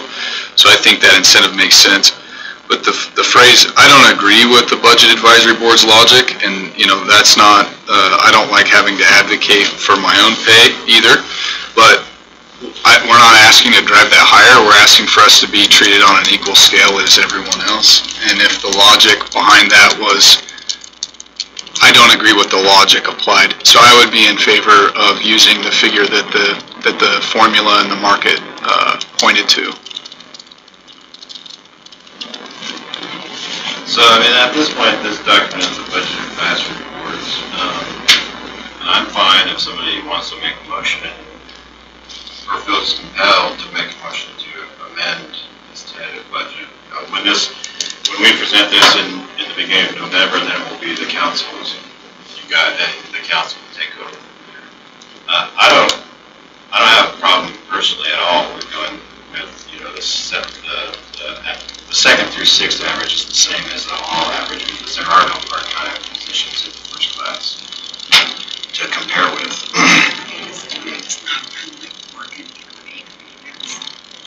Yeah, in reality, it's still, to be quite frank, if we went to a three-person commission, you're looking at probably at least a total of $300,000, for 3 full-time commissioners, $60,000 a year plus benefits.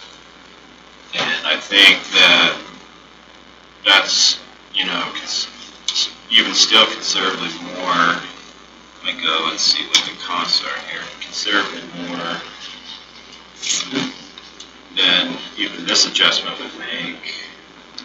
Let's see if I can see what the total is. The proposed full cost is $193 with the adjustments that's plugged in. It would be a little more than that, obviously, if we changed them all up to $30,000. But it's still probably about $100,000 less than what 3 commissioners would cost. About how much less did you say? About $100,000 less in total. Because if you, $60,000 is probably the minimum that I would think that you would offer a full-time commissioner. And then benefits are going to be roughly 40% more. And so I think even at this point, it's probably still going to be less than what the new form of government is going to cost. But, you know, we don't really know exactly yet. That's going to be up to if it's approved, the study committee. But I would We're say, speculating on that though, and I don't see how that's pertinent to what we're doing right now. And well, part of it has to do with, you know, I guess the point that I'd make that, you know, it's at some point, you know, facing the reality of what it really costs to employ a legislative body. yeah, And that's just what I'm getting at, is to say, because we've skated by for a long time, you know, with what I consider very substandard compensation for the legislative body. And if you want to compare what it really would cost, you know, given various circumstances, the outcome of the salary study, you know, to me it is poignant. Can I just piggyback on that to say that even if there's a 3% position, I know it's all speculation, that you wouldn't have to be full-time. Because when you announce that one down here part-time, I don't know what the pay is. that's right. There's 6 class counties that, and they pay 40-some thousand a year plus benefits, like the 6 class counties in the state. But that opens up a whole nother, those commissioners all complain that they work full-time like many of us council members do, so it's... Well, the reality, yeah, I kind of brought this up before. The reality is that federal law, you know, takes precedent over any local ordinance, including our form of government. And the reality is that if somebody's working full-time hours, they have the right to complain and get benefits. And the county would have to provide. And so if somebody is working full-time, even if they're considered part-time, you know, and you're not providing them with benefits, you're out of compliance with the law. And full-time is defined not as our policy defined a 40-hour work week, but as 30 or more on average over the year. Over 6 months. 6 months. Say we did have more than that, just this year. And so, I guess what I'm saying is, you know, like this idea that we're going to have people working full-time, but we're just going to call them part-time and not pay them benefits, I mean, that's technically illegal. And by full-time, we're talking, you know, 30 or more hours on average over a pay period, any period. So, I know when I was on the council, there was more than 40 hours. Yeah, it's an interesting job because there are certain weeks of the month that you're going to work, like you said, over 40, and then other weeks where, you know, especially if there's the 5th week of the month. I guess what I'm saying is I wouldn't necessarily rely on these sort of old concepts of what we can and can't get away with. So, anyway. So what would the difference be if... $36,000 a year roughly, if you made that adjustment. Whole. So, I mean, I can go in real quick if you could, I mean, Doesn't move the needle much. so I'll go in and change real quick and see what It's not the dollar amount that I'm too worried about, it's just the idea of fairness and honesty here. Good point. The logic that was applied for that decision isn't very compelling to me.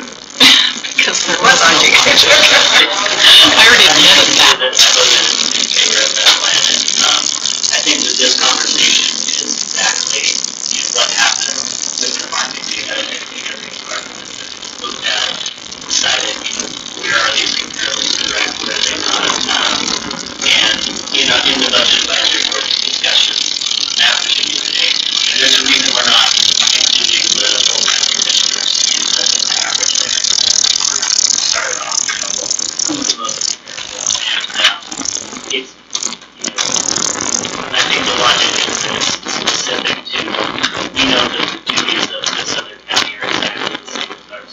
And I'm not saying that you shouldn't be able to stand and say that these other ones that we're going to compare to, the 4 or 5 other ones are close enough. And I think that's a really legitimate discussion to be had. But I think that was the logic of that. You know, we didn't spend a lot of time talking about specifically what in this form of government for this council, what they doing is different from us. But we knew that in Morgan it's exactly the same. Not factoring in, you know, the overall workload of the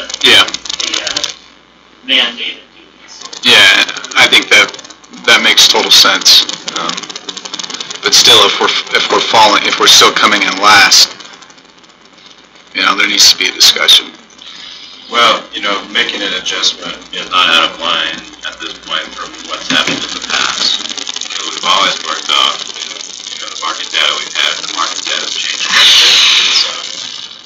It's not out of line with how things have happened in the past. It's just that the market data shifted substantially. So, if we did 30,000 each, that would go from, 103,000 to 140,000 increase.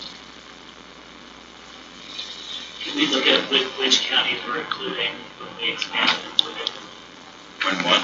When we expand from Morgan, from the average, which specific counties we're including?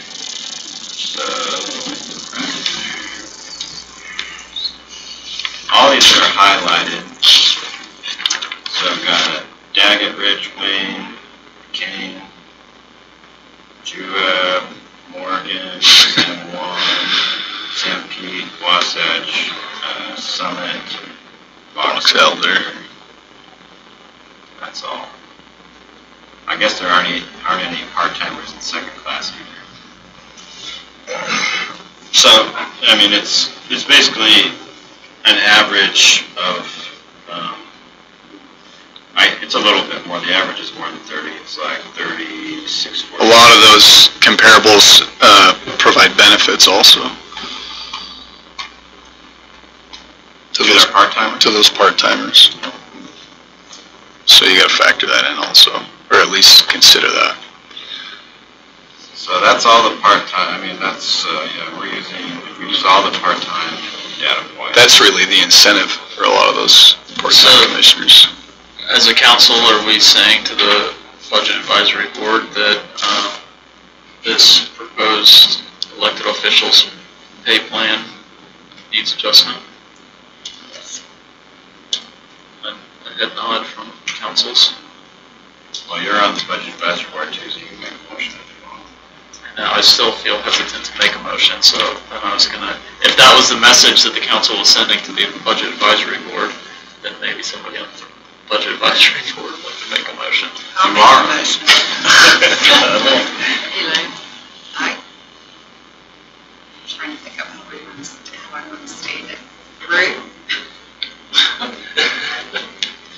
So what's it? I'll make a motion that we, the Budget Advisory Board, consider salary increases for the Grand County Council members based on the information that we have from competitive counties where they are paid more. And I think. How about you make a motion just for $1 figure? Which is at the top. What is that here? Well, you can either leave it right where it's at or give it a square number. Okay, so I'll make a motion that we take the salaries up to, does it say 30,642? To 31,000. I think it's the point was that it's the average of the second to sixth class counties. Oh, okay. So the average, we're 30,642. So why don't we just make it 31,000? Okay, that's your motion? Yes. Is there a second? I'll second. Jalen seconds. Is there any further discussion on that? Do we want to keep them all the same, or do we want to have chair incentive and differentiate the pay for the chair? I think the chair should have an incentive, yes. In that average. As well as the vice chair. In counties where it is differentiated, what it receives in that average. Say that again. In our second through sixth class average, on counties where there is a differentiation between the chair and other members, what figure is used as an average? The lowest. Do we know how many of those part-time counties have a difference between the chair and other members? I think that was on this spreadsheet, but when I got lost, I think that we just carry over the same thing here. Let me see if I have that email. I want to just look it up real quick. Oh, absolutely. Right.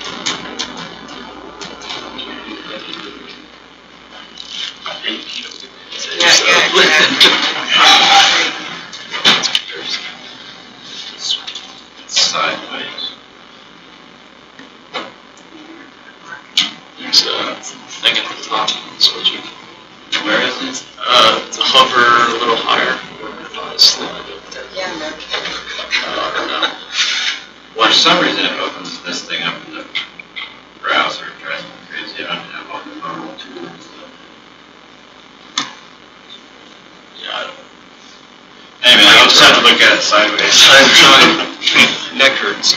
So, There's hard copy printouts. if that helps. in Wasatch, the chair makes, looks like the chair makes 18,488. I got no pictures.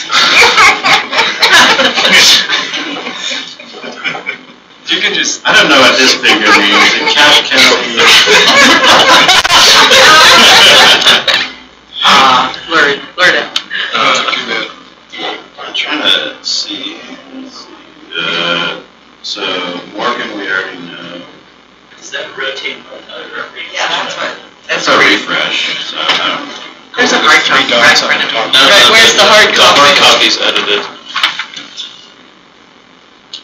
We can't have those values, and otherwise the formulas don't work. You can't run averages on something like that. I don't really see anything right into it, but so it's there's a little difference, a couple $1,000 difference in Wasatch. This one I don't really understand. It says 102,500 full time. And then 12,549 part-time chair. I don't even know what that means. Oh, That's like, what is that even? it seems backwards. Yeah, it does. If you had a chair less. Like $100,000, $90,000. I don't know what that means exactly. Maybe the. So maybe you should just, so let's say. Do you guys think that the vice chair needs a separate rate or just the chair? Chair. Chair. No, I don't think, I mean, the vice chair they can go to all of the agenda review meetings, which is a good thing, but they don't have to. So I would, And they only take over, they only have to come in and sign papers and answer things if the chair's gone. It's 10%. Yeah. Percentage. Yeah, that was gonna be my next suggestion, was to look at what the percentage difference is, because our average appears to be working on the minimum. So to get to the chair would be, maybe look at the percentage decrease that other counties are using. Like Morgan? Morgan's using about 20, is that 25%? 20%? So if we went 30 divided by 4, got, 25% more in Morgan. And the only other one that I really understand was 1848. You did the chair at the 25 and then the vice chair like at 10 or 12. So that is. I think for us, the vice chair doesn't carry much Same way. load. Okay. Yeah, Just they because there's 7 of us. Yeah. Others. That's.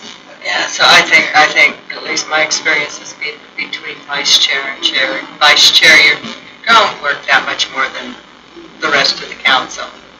But as chair, you work Yeah. significantly more. 10% more or 20% more? Or 25% more? I think it should be the same as Morgan, what you said, Which is about 25. 25. The chair also has to supervise the, rowdy council administrator. I mean, Each year. Well, they're gonna expand it. You have to smack the gavel on it.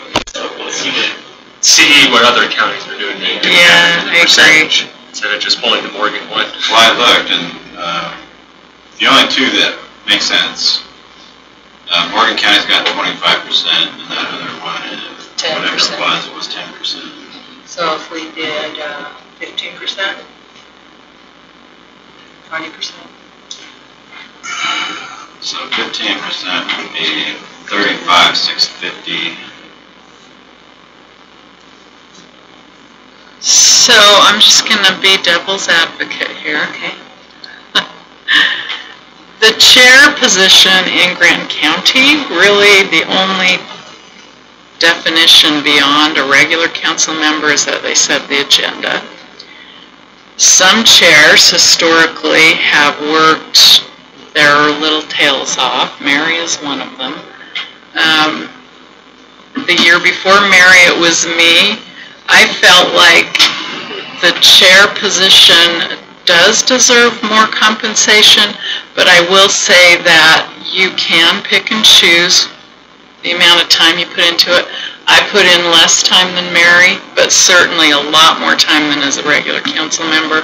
I think Liz before me, I was probably somewhere that's not true. Liz did more than me.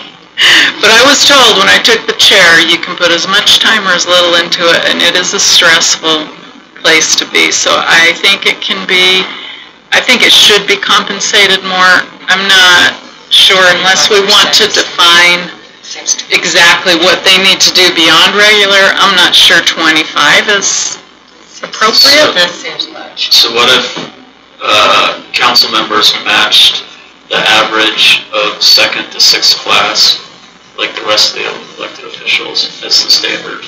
And then the chair was Elaine's motion, which is still on the table. And then the chair was average of 2nd through 6th plus 10%. 10%. Or just make it up to an even, Just even 9,000. The only thing, I like having a formula so that in the future, as other things change, we're kind of staying in step and it doesn't seem like just an arbitrary number. And if we take the average between 25 and 10%, we get 17.5. Yeah. So somebody would have to make a I motion think to 15%. amend Elaine's motion. 15%. Oh, gosh. Can I get clarification on the motion? So the motion was to take the salaries of the Grand County council members up to the average of the 2nd through 6th class counts, correct? She said 31,000. Are we talking about the average or are we talking about the 31,000? It's based on the average, it's rounding up the average, but I think for the purpose of the motion, it would be best just to say the dollar amount and leave it at that. The discussion can back it up, but is that your motion just for 31 so Elaine's motion was to pay the council members 31,000 a year. Is there a motion to amend that motion? So I don't even know how to even present the amendment to the motion. So the motion to the amendment would be to give the chair a 17.5% increase over the council members due to work duties. An increase of 17.5%. So that would be $36,425. $36,425. So that's you're making a motion to amend Elaine's motion to increase to set the council chair's annual salary at $36,425 and all other council members at $31,000. Correct. Is there a second to that amendment? Do you feel like, I heard you say you wanted that you prefer a dollar amount. Do you feel like that motion would reflect the formula so that that's in the future, if other 2nd through 6th class county wages change, that makes sense what I'm asking? Yeah, your motion included the 17.5%. Yes, correct. And it just happened, like I said, it happened to be $36,425.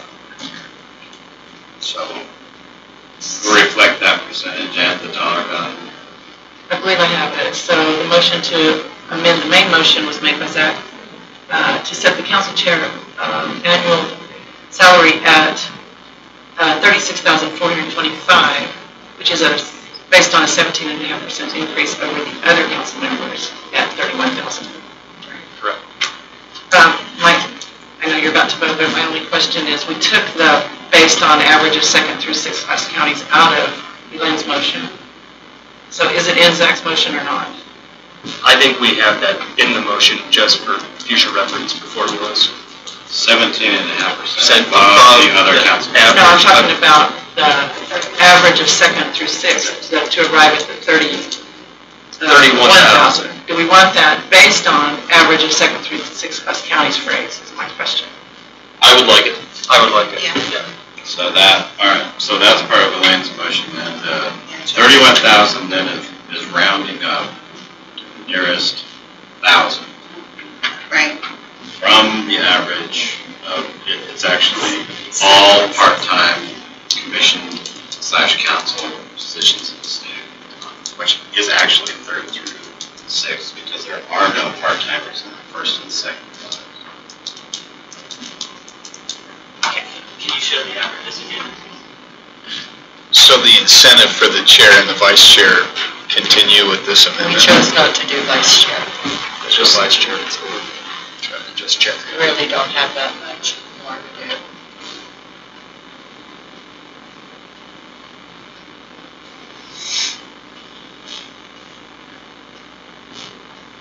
Did the motion get a second?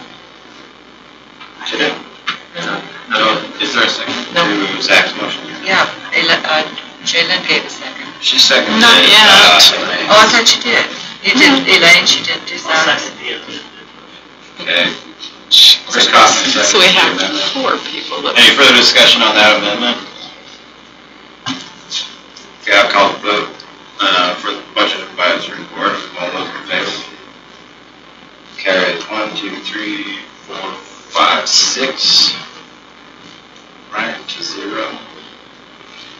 Well, Roy's running for chair next year. But that's not all. Now, because it was an amended motion, we have to go and now vote on the amended, or we approved the amendment, now we have to vote on the main motion, which is Ben and Robert. So all those in favor of the amended main motion, which is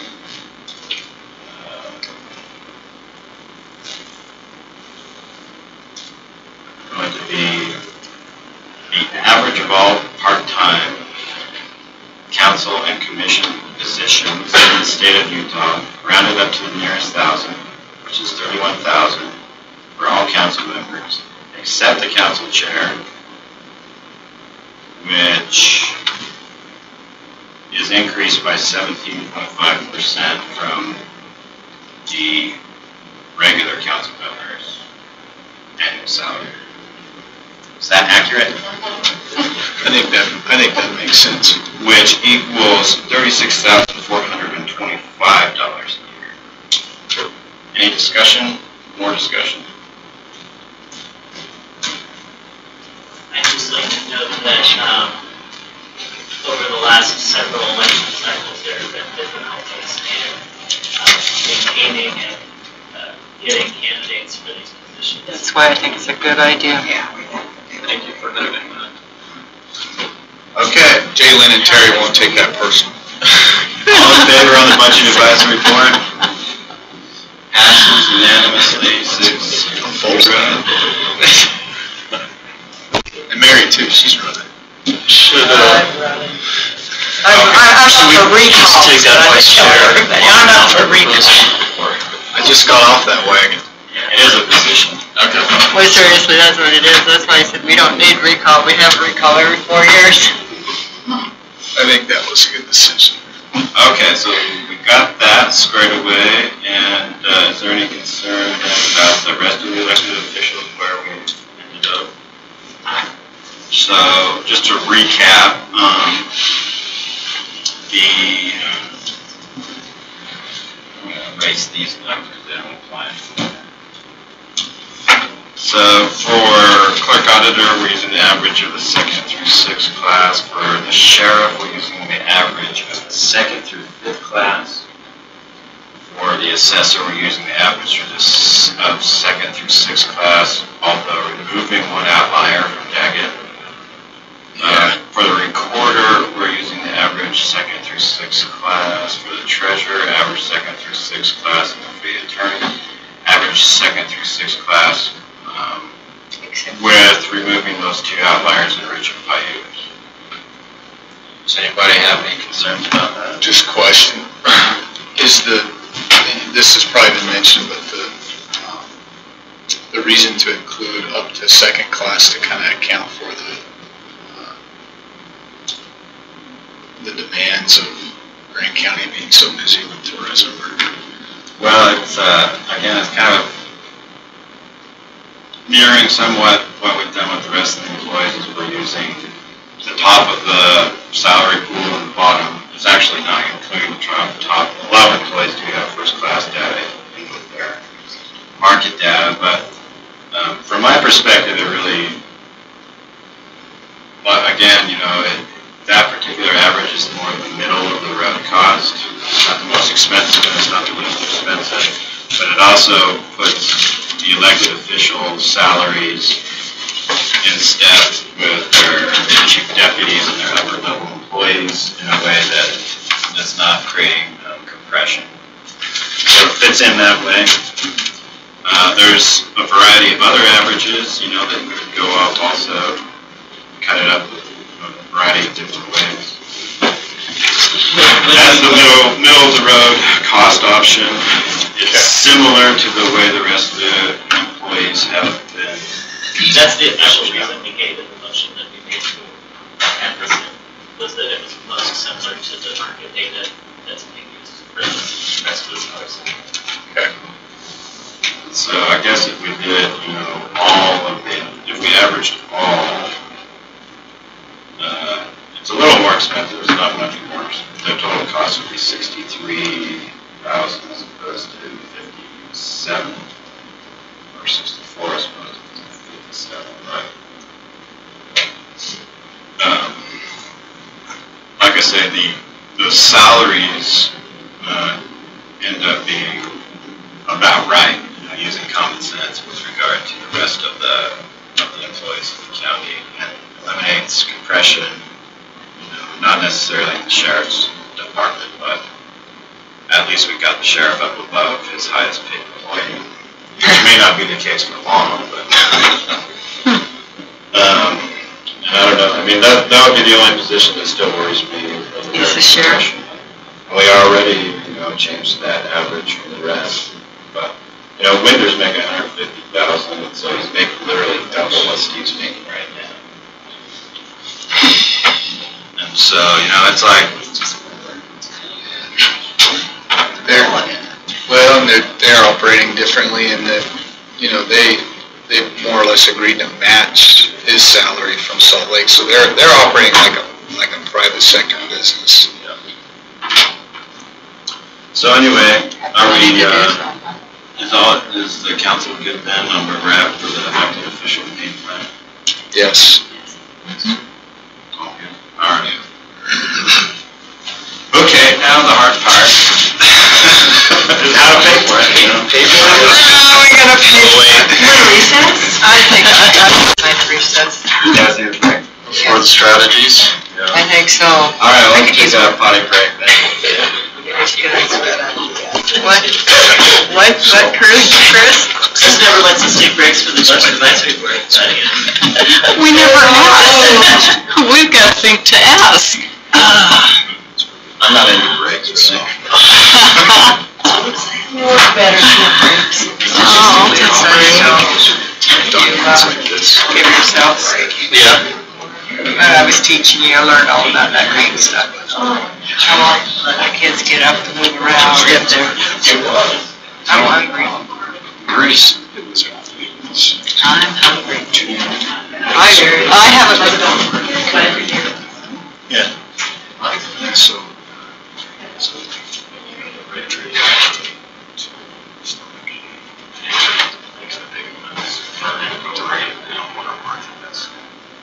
They usually got snacks too. So,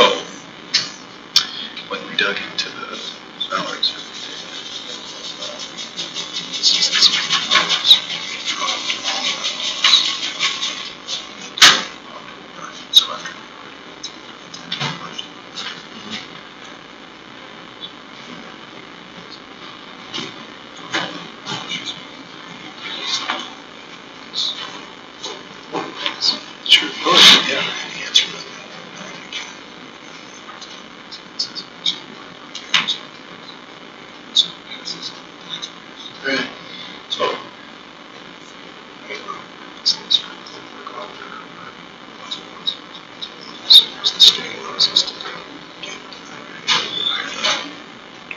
budget officer. That's also the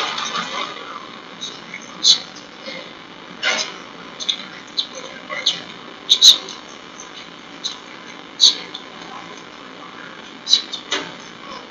council members, you've got treasurer, officer, you've got department head, this is a finance guy.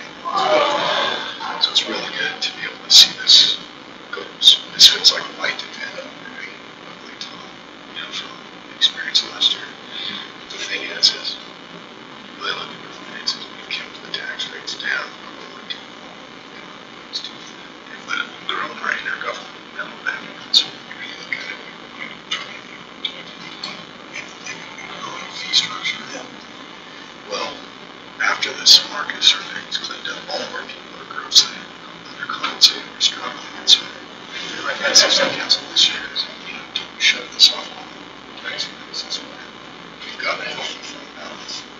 So with the deficit this year, and let both the TOT and the negotiations with the city next year to provide us. We want them to get coffee and something for them. Yeah, they need a big screen. It's like, as soon as we had that discussion and then I walk in there, they're all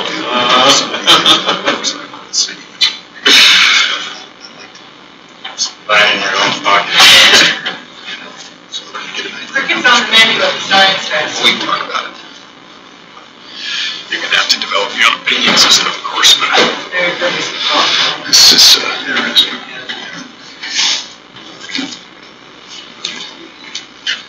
There's nothing ever in a vending machine.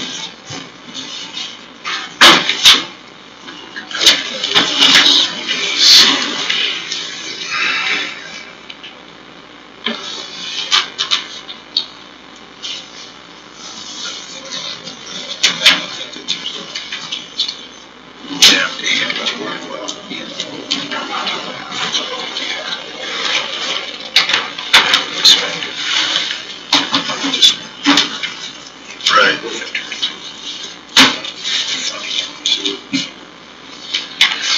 problem is you can't run a deficit of that size with that.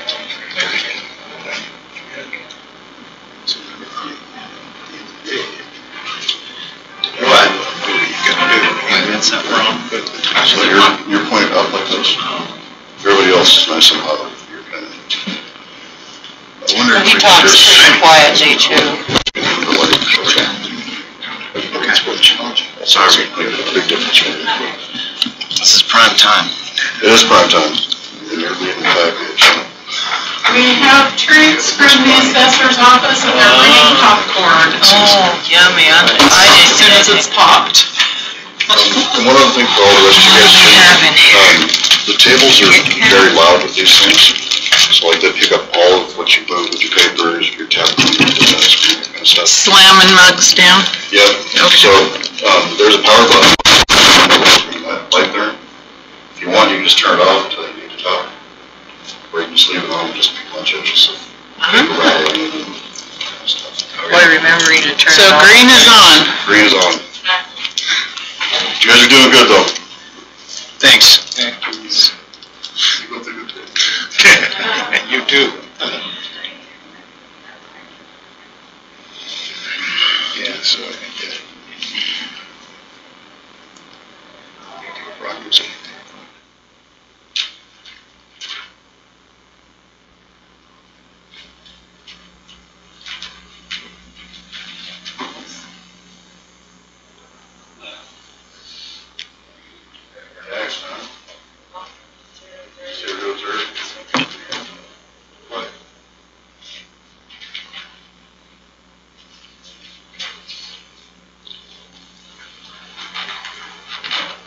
I think we're all out of coffee here. You might go to the building department. They have the perennial cup over there. Yeah, and they brew that Mississippi mud stuff. I think it's just that they started at 8 in the morning or whatever they should have. It's black. Oh, I know, I had Percolate one. for I was like, whoa. 3 hours. What's black? Coffee. Building department. Oh.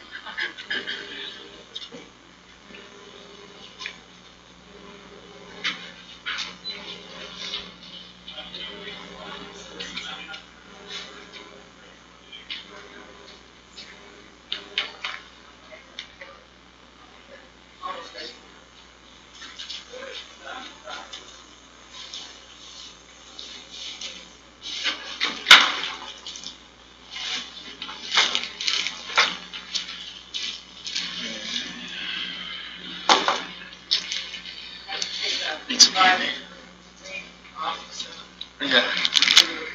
All our off-color jokes are being broadcasted around. Anyone want any candy? You guys want some of this stuff? Thank you to the building department for the coffee. Where's this? They got us up on the big screen in there.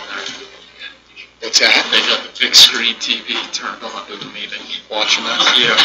I know, I think, The sheriff's probably watching. I think there's a lot of that scenes. Let's see, where's Terry? Everyone. Are we ready to get going again?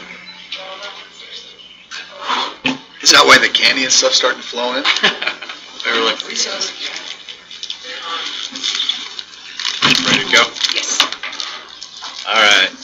Coming out of recess, the next action item to discussion item, action item is the strategies to balance the general fund and the library fund.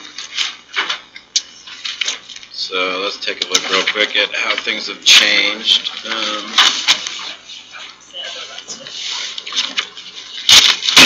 So for the cost of the salary adjustment went up about a little bit from around 830 to 867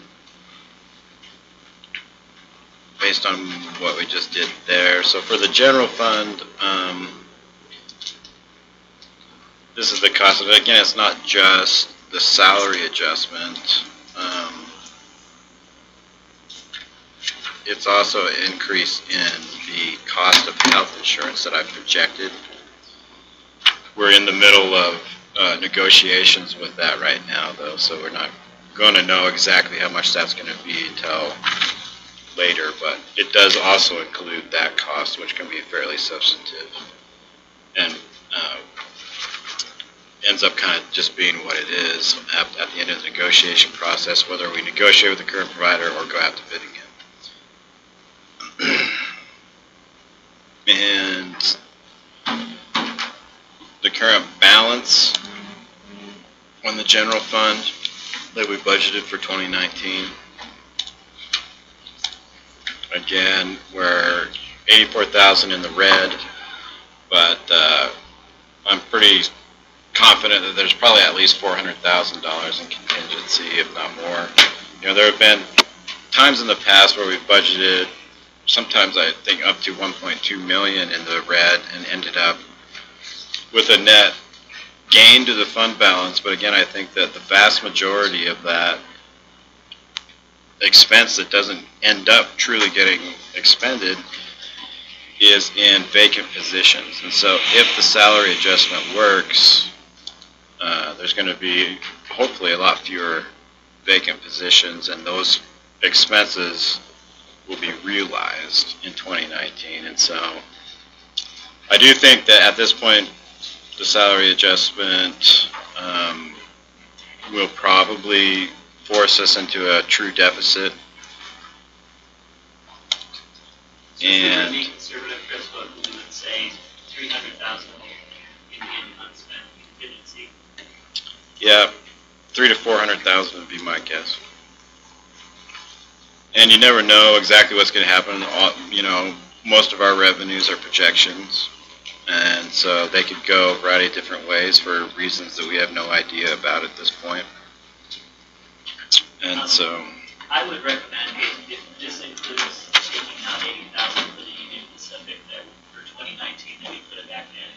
Just because we have a ton of, I mean, if we added up all the liabilities that we've got out there on judgments from the American Pipeline and Verizon and the rest of them, you know, it would make us alter claim right now. But, you know, we don't think it's all gonna, I just don't see I don't think it's consistent with just budget for that one and not the others. And like you said, if any of those really come through and cause a major issue, then there is the judgment money. for 2019, you mean? So what do you summarize what you just said?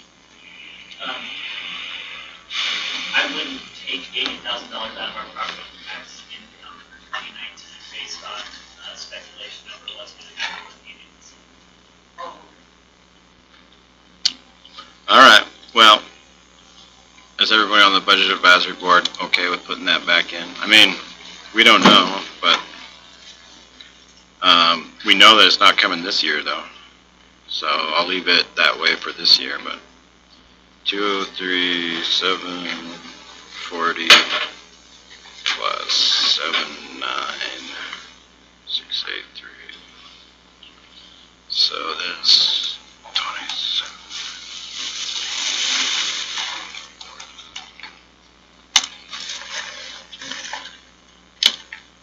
So if we save that and then reassess, the bottom line is going to put us in the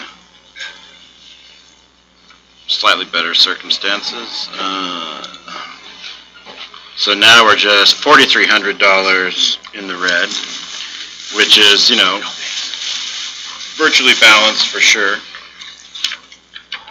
So what we're talking about, though, you know, in terms of the deficit is really entirely relatable to the salary adjustment and the increased cost of health insurance.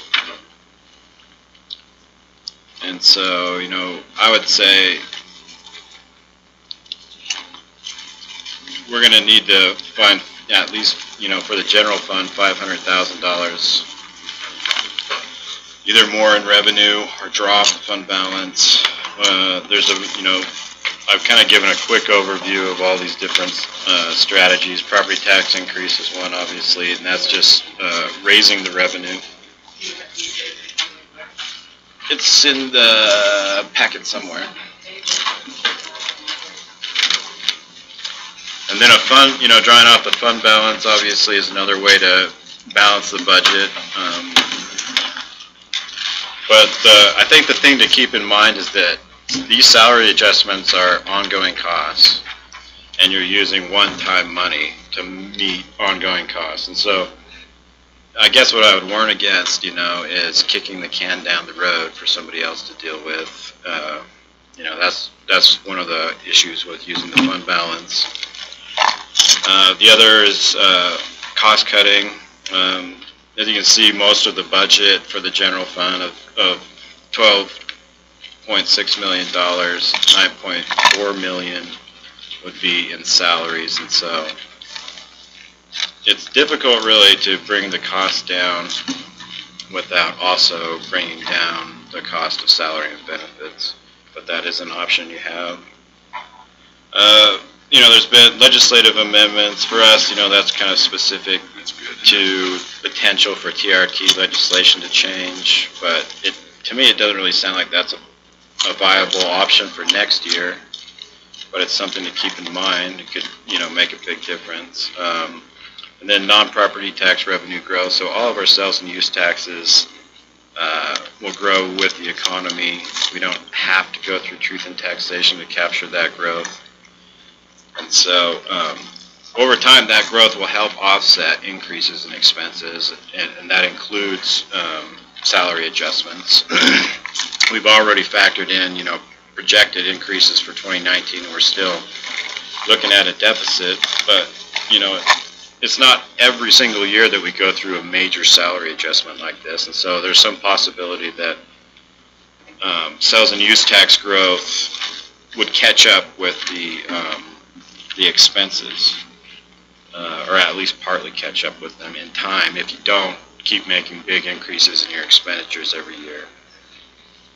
And then, of course, a mixture of the above. You know, there's a possibility to do a smaller property tax increase, and also draw off the fund balance, and also cut costs, and also rely somewhat on growth in sales and use taxes.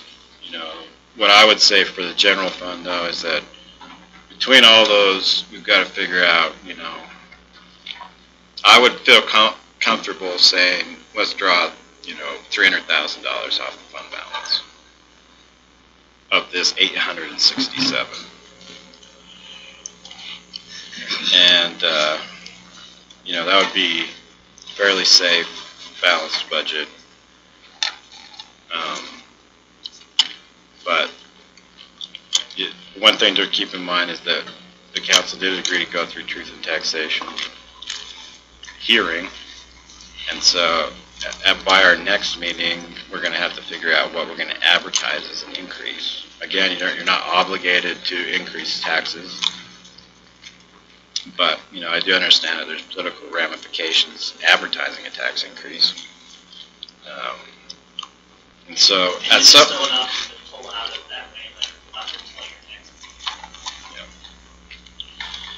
but we have to pay what? Some $200? Yeah, so. And you're already committed to $200 for the setup that they're doing to do your.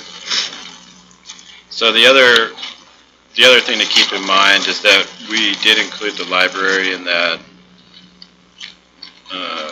discussion and motion to go through truth and taxation. And again, the library is a different circumstance from the general fund in that their really only significant source of revenue is property tax. And so there's not as many options in that fund to balance their budget as there is in the general fund. So, I think that it would be worth certainly advertising. So, Chris, you guys have gone through the budget, chopped everything we can possibly chop. Well, we still might be able to chop the council's salary. I mean, have you gone through the budgets, is what I'm saying, all the budget stuff that they're wanting. Yeah. I can go over. Let me show you real quick some of we don't have a huge capital project budget at this point. I can show you what we've got in there. I consider it to be insufficient in general. Maybe for this year it's okay, but Rory, at least to your question, that as the budget advisory board was meeting with all the department heads and going through budgets, there was a lot of deference given to department heads that they are coming to us with good budgets. But, however, we did a lot of metrics on the budgets. Every single line item was analyzed, looking at a 5-year history of what's been budgeted and what has been actually spent for each of those line items. And then also looking at a total change in their proposed budget for 2019 versus the budget for 2018 and versus the actual spend in 2017. And there were departments that came to us with increases that didn't seem in line with what we were hoping to see, and some of them got cut pretty severely. That would be definitely a minority of them.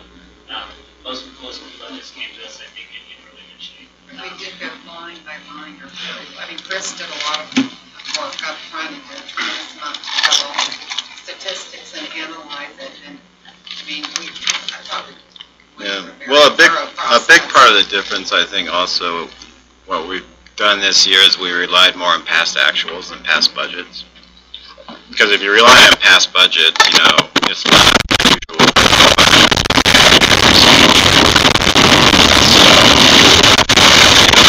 Expenses from the past, and then we, created standard deviation flags. If somebody was asking for more money than has ever been asked for before, or fluctuated outside the realm of any typical growth, an indicator would turn red. There's plenty of ways that we assessed everybody's budget against the reality of what they really are spending. And so there were some budgets that, we almost hacked in half from not from what they actually spend, but from what they're asking for. And so the department budgets are in a really good place. The process was great. It was very live. We're switching numbers up here. This is kind of just an example of the analytic spreadsheet that we use. Yeah. I also should note too that in some cases, line items are actually increased because department heads, in some cases, were being too stringent with something that wasn't going to work, and they were likely going to have to come back for a budget amendment. There were some of those as well. Don't tell him that, Bruce. Actually, I'm glad to know that. That probably amounted to a total of like $3,000. Yeah, but it's better to counting know line. upfront than it But there's very little of that. I mean, but I will say that if I see that somebody's going to go over budget on their actual expenses, you know, I don't want to have to deal with that next year. I don't want to say, like, you're not requesting enough money to even meet the need. And the reality is they're going to have to come to me next year and say, I need to do a budget amendment. And there's no reason to do that if we don't have to. And so, but all in all, I would say that maybe $3,000 of that happened. But so it's not much. We weren't asking the department heads to, you know, give us your most painful bare bones, you know, this is really going to cause problems for you budget. We also didn't ask for them to give us your pie in the sky, everything I want budget. We tried to go for what you really need, cut it down pretty tight, don't cut so far to the bone that it's going to cause problems. I think I know for myself as a department head, knowing that you have to come and present it different than we did before, because there's an extra step. I think there was more time and more thought put in, analyzing it, your budget, with this process, and I actually like this process. I think it's a good process. Say that into the microphone. Make sure you get that on the record. It's a good process. and it's like having a clearinghouse before it actually goes to the council. So I think it's something that we should continue to do. I didn't want to come across like I was saying that the department heads weren't doing a great job. I think all of them here facts. Well, I think one of the things that is useful for the council to realize is really the proportion of cost in salaries and benefits versus operations. Like, for instance, here is the building department, where you've got a budget at $372,000 in salary and benefits, and the total of the operating side of the budget is $26,800. You know, and so if you go in and say, let's cut this operating budget by 10%, it's not going to make a bit of difference. And so it's really all in these salary and benefits, and it's, you know, it's like, it's, you know, difficult to really cut a budget when you've already slimmed down the operating side. And like I say, even if you slim the operating side down even more, there's just not a lot of money in it, and it's not going to go far. So my question is, we've established a fund balance draw option, which really just buys us some time to allow some of these other things to play out. Legislative amendments is off the table. That's nothing to rely on or even count for, at least this year. So, You mean that no one's running a bill? Or? Yes. Yeah. There's an audit on TRT monies this year that's eliminated the ability to amend the law. Even if a bill's run, it's nothing. Even if we knew there was a bill, it's nothing to rely on at all. So between cost cutting, I want to know what that's referring to if the departmental budgets are dialed in, and then the non-property tax revenue growth. Chris, you're saying you wouldn't advise us to draw more than 300 and some thousand from the fund balance, is that correct? So that leaves that little over $500,000. So the question is, between non-property tax revenue growth and cost cutting, can we cover that margin?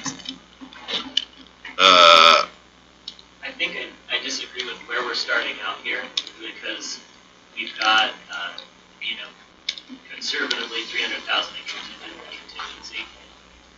So we're not, I don't think we're starting out with that $800,000 figure that we're trying to cover, unless I'm missing something here. So you're saying that's more like 500 and some thousand? Yeah, I mean, I would say I would be comfortable establishing, you know, some contingency in the 300,000 range.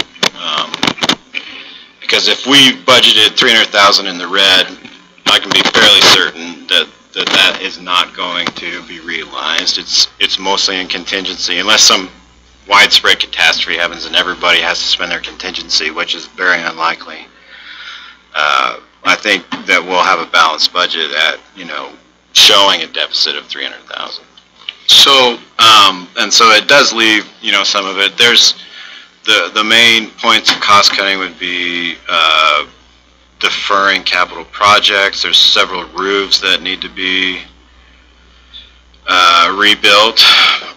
They're leaking. I guess that, you know, one of the big issues for me is I think that salary and benefits are certainly probably the most important thing to consider, but in the long-term, big picture vision of the county, at this point, we've got very minimal amount of money going to stormwater mitigation, very minimal amount of money going into capital improvement. And so while I feel, like we can figure out a way to support the salary and benefits increase, if we're to really ultimately in the long run get to where we need to be with stormwater mitigation, which we have, a $40 million liability, and develop the space over there eventually for office space, etc. If we really were to truly factor in a 5-year capital facilities plan, which we're not doing, it would be considerably more in expense.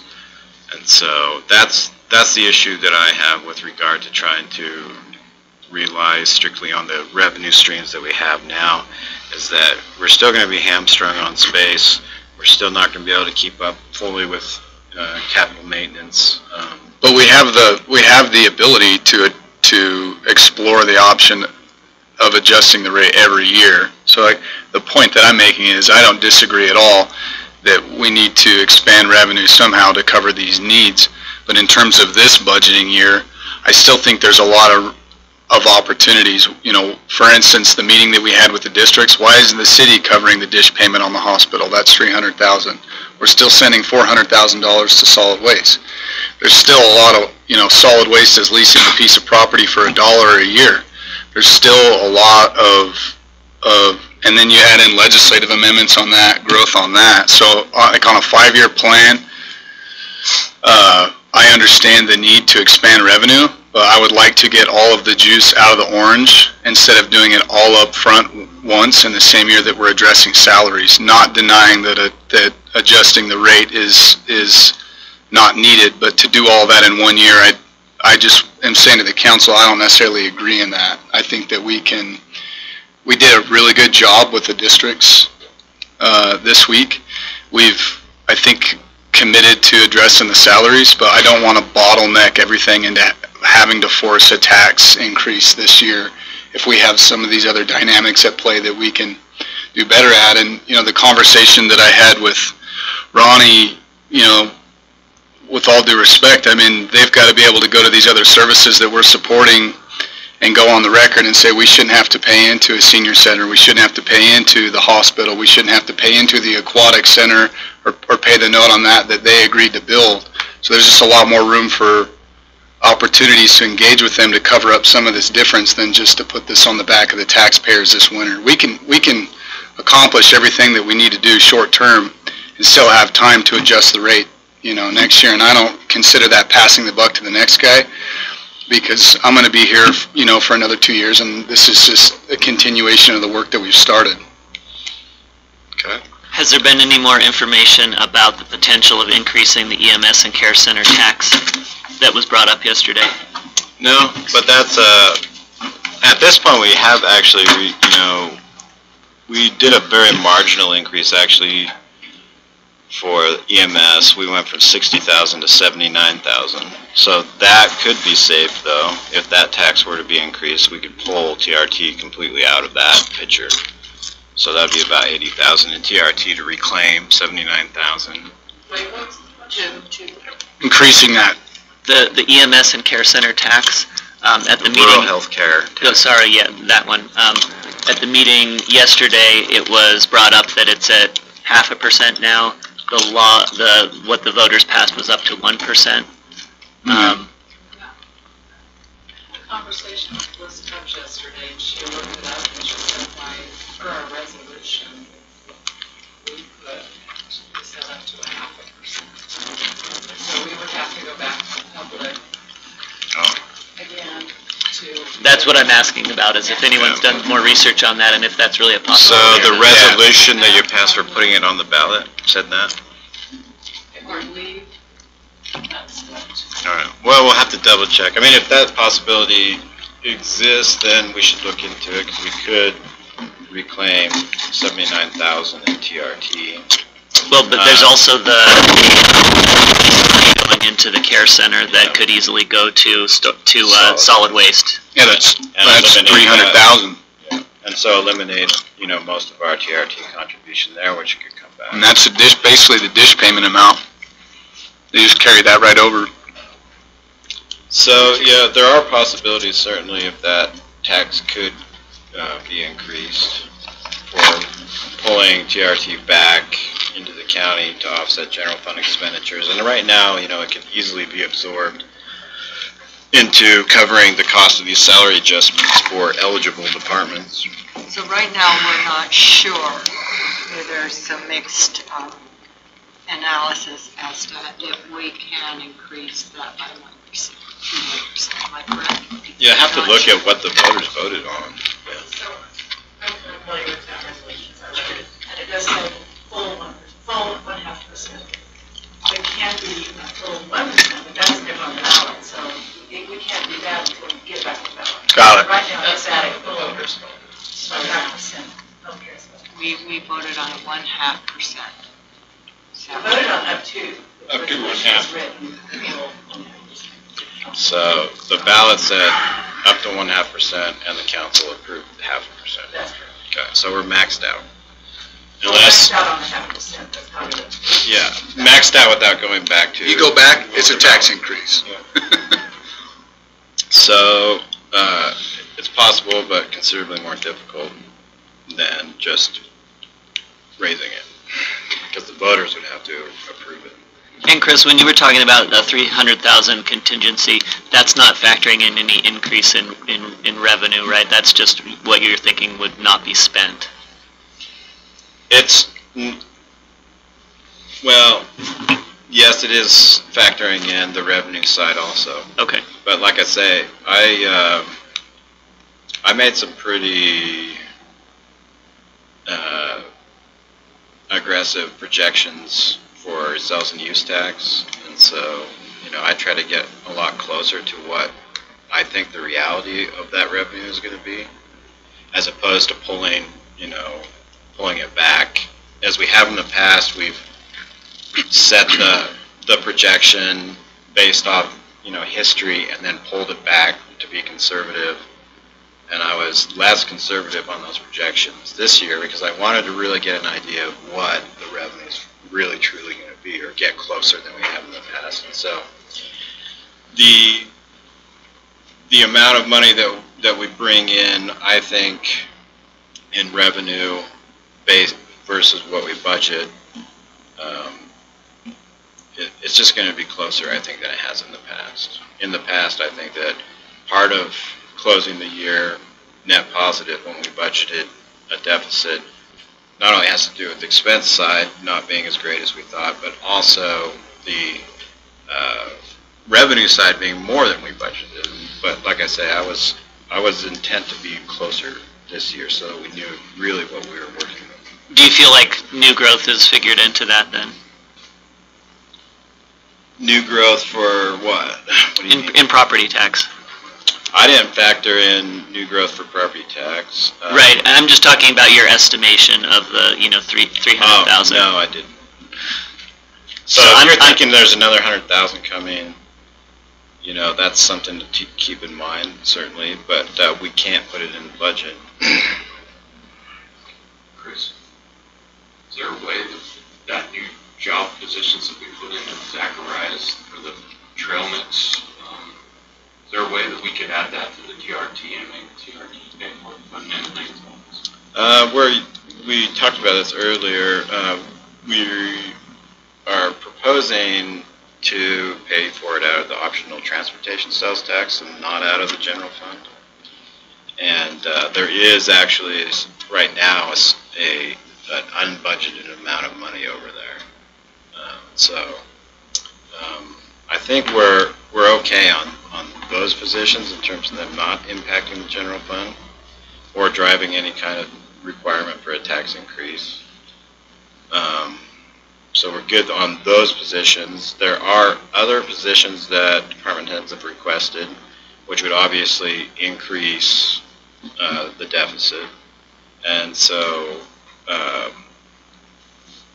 I was going to bring those up again sort of at the direction of the council. I mean, if we're already in a position where we're struggling to pay for what we've already got, you know, I guess I was looking for some direction from the council on what they want to see in terms of these proposed positions.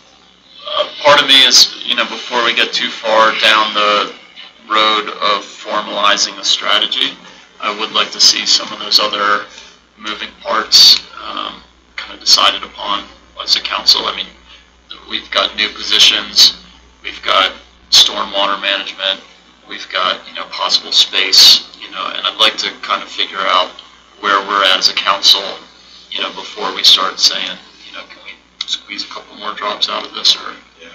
So, I mean, just going real quick over what we've got in capital projects, 238,000 budgeted right now. This is a long list. Not all of them are actually being paid for out of this, and some of the OSTA is being offset by the rec district's contribution too, and so there's a revenue side to the OSTA part of it. But we've got the bus barn on there. We've got a $9,000 weed carport project. And then these OSTA projects, like I say, not all of that expense is without revenue. So the rec district, I think, mentioned they were going to contribute $90,000. And then a new large format printer scanner in the recorder's office. So it's really a very minimal capital projects budget right now. Is this capital projects budget included in the overall budget at this point? Yeah. Or is that It is included. And then the contribution to stormwater, I think, is $100,000 right now, which, in my opinion, is the minimum amount. You know, and it will still require 3 or 4 years to save up enough to do another project at that rate. And at the our first meeting of the day, when the Jackson Street project coming in over budget, is that coming out of 2018 or is that going to come out of 2019? That's got to come out of this year because that's a project for this year. This year being 2019? 2018. Okay. So it wouldn't be in this budget? No. Yeah, with that, I think Bill's expecting that project to get finished this year. Yeah, well, tell him I am too. I am too. So right now, here's the contribution I have budgeted to stormwater, which is, and this is out of the general fund, $100,000. We will have to probably figure out, you know, where the $111,000 that we need to come up with for that Jackson drainage project this year will come from. The problem with stormwater is that B road money can't be used for it, optional transportation sales tax can't be used for it, and so it really has to come from the general fund. And is that $100,000 already designated for specific projects? Well, I assume we're working off of the priority list from our stormwater plan. When was that plan generated? Pretty old by now, but it's, I mean, the projects haven't been done and there's still problems, and so you know, that's something that needs to be prioritized and thought about a little more, because at the rate that we're getting those projects done, it'll take a long, long time to even get through the priority side of the list, the top priorities. And like I said, I mean, the match is going to be around $300,000 to $400,000 for some of these projects if we get a grant or a loan. And so at $100,000 a year, you're talking about, you know, spending 3 or 4 years saving up just to even make application to the CIB. And so that's kind of a long spread, but. So are you saying this is like a quarter of what it should be if we wanted to make moves on? Well, it depends on how fast. I mean, Bill requested 300,000, which I didn't put in. But it just depends on how the council prioritizes stormwater mitigation, and you know, it's not something that anybody runs for office on. You know, it's not necessarily the most exciting thing, but it does affect people's lives, and it affects their property. And some people, you know, lose property over these events. And so it's an important thing. It doesn't get as much attention as it should, in my opinion. But it requires resources to get anything fixed. I think, throughout the year, the most citizen comments we've had at a variety of meetings have been people coming and talking about stormwater, especially if you narrow that scope of citizen comments to like exact projects of like, here's a problem I'm pointing at, look at these photos, you're responsible for it, why isn't it getting fixed? I think, we get a lot of that besides just like, oh, the vibe of the county is changing. I want it to stay Old Moab or whatever. Because we've had 2 or 3 this year. At least I think it's worth saying though that it's not always clear who is responsible. We are getting legal review on that. Because the developers, it's actually written on their plat, but they are responsible for it. So. That last presentation we got from that HOA manager, the county has zero liability in those issues that you provided to us, so that don't let the optics there impact you too much, but not to discount the point. Yeah, because there's the Boulder Street, I think that. Well, none of the projects that we have in our stormwater master plan are projects on private property. These are all major, public right-of-way type catch basins and that kind of thing.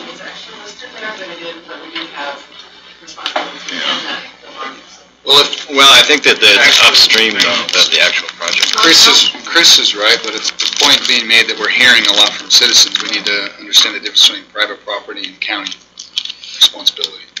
It does get a little cloudy. There's possibility of some liability if our engineer approved a drainage plan that it was insufficient. Yeah, I guess I'm hearing that $100,000, we'd have to save up 3 to 4 years for a match on a project. I think we should be ready to move on a project if the opportunity comes up, and that's just one project that's not. So are we in agreement that stormwater drainage has been under prioritized previously by the council? Would you agree with that, Chris? Oh yeah, absolutely. Yeah, I think so. We just barely, we've only been even contributing money to it for the last couple of years. Yeah, we started, what year So- when we started doing it? So let me look and see But when. this year you were, So we started 3 years last ago. year with Jim and then got out. What? We started the last year with Jim and Gene got out. 2014. 20,000 in there or something. Well, the first year that any money went into the stormwater fund was 2016. And there's only been $200,000, $250,000 so far attributed to stormwater project. And Bill, you were originally requesting $300,000 for next year? Well, we have Boulder detention system on the site first as well. So we'll need match money and we're gonna. What's the match on that, Bill? You figure? I think they estimated for Boulder, I think it was somewhere in the neighborhood of 800,000 this year. A total or match? Total. Okay. So like $400,000 match if we got a grant? Probably, if you wanted to go for a grant, you're gonna have at least half of it. But, Is that taking the council it? still needs to, in my mind, they need to decide what's the next project. So there's lots of options.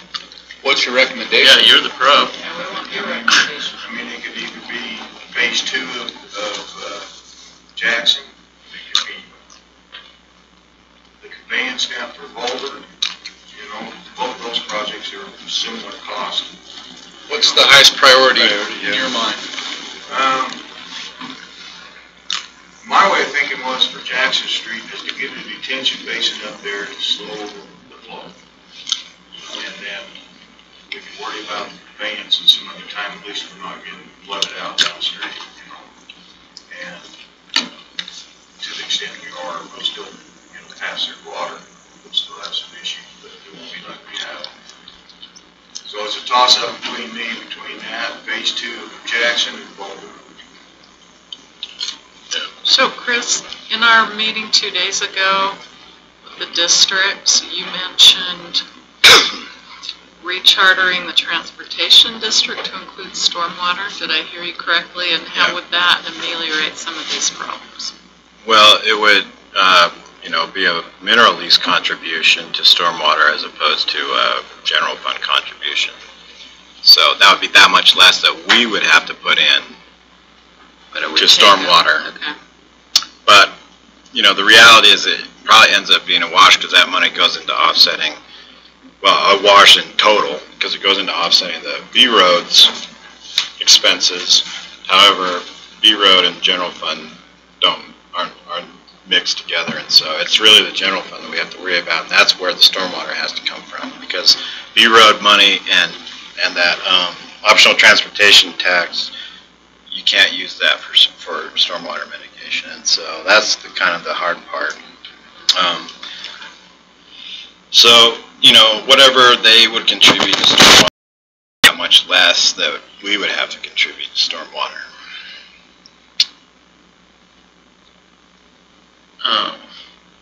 I think we should up the stormwater in this 2019 budget. How big do you think we should go? How much were you asking, Bill? 3? Yeah, I was asking 3, thinking that kind of have a general idea where we are, general,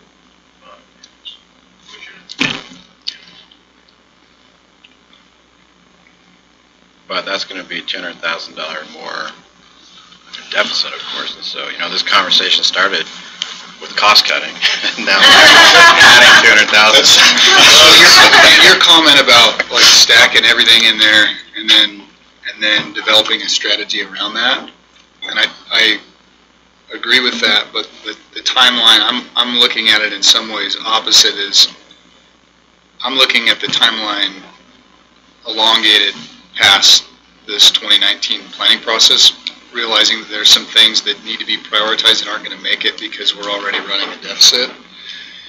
And so, I want to be able to address this, but I also want to recognize that the number one priority for me, if we're going to run a deficit, is the salary adjustment. And so it is hard for me to start bulking in on top of that, because I feel like what we're doing is we're just creating an exercise where we have to argue over a tax increase, and that's the only way to cover it. And I'm saying, due to the reality that we can do better, with the districts, with the city on these things, I'm hesitant to just start throwing money in this year's budget. I want us to do everything that we can before we go to the taxpayers. I don't want to create a one-way street. Well, I would agree with that, especially with the interfacing with the city. But I also think that we need to have a 5-year capital improvement list on the table, so that we can be looking farther ahead, because the reality is that at some point, in order to run the general fund, it seems to me that ultimately there's going to have to be a tax increase, and whether you do it this year or next year, is a matter of debate. But I think that it's dangerous to rely on continually trying to shift monies from taxes that are based on the tourist industry and on economic factors that in this day and age can take radical shifts either up or down. And so I would like to plan, or get a 5-year strategy about how you're going to, or how we're going to deal with the capital side of things. And of course, stormwater is one of those needs, and I'm sure there are a lot of other ones. But notwithstanding that, I know that doesn't address the current issue of today, but I think it's important to start thinking about that, and, because that's going to affect the bottom line on any taxation that's contemplated, either this year or next year, because I think that, you can go to the trough once, but trying to do it every year is a little bit more problematic. So, I think it behooves us to keep that in mind. I agree. The one comment I will add to that, Terry, is if we lock ourselves in a mindset that the tax increase not only is inevitable, but that it needs to happen now, it saps motivation to get tough with the city and things on these other areas. And I'm not arguing that at all. Yeah. I think we need to get tough with, because we haven't in some aspects. So if they're hiring our deputies away, we should certainly get tougher. Yeah. So Bill requested $300,000 for stormwater mitigation, and we've currently budgeted $100,000, and that $100,000 will get us as far as a match on one more project. That 100? Yeah. No, it will not. no, won't. So That's we'll need. the problem, is we need to go to CIP. These projects are pretty expensive. So what I said was a match. Or you're saying. It started on a match. Well, a match is going to be more like 300,000 to 400,000. So at 100,000, it's 3 to 4 year wait before we're ready to go again. I see. Well, why not, instead of budget money that won't get us anywhere this year, I guess in that regard you would budget what will get us a project going, or not budget any additional funding at all when we've adjusted the rate, or? Well, hopefully it would be my goal, and maybe we'll get there next year, is that,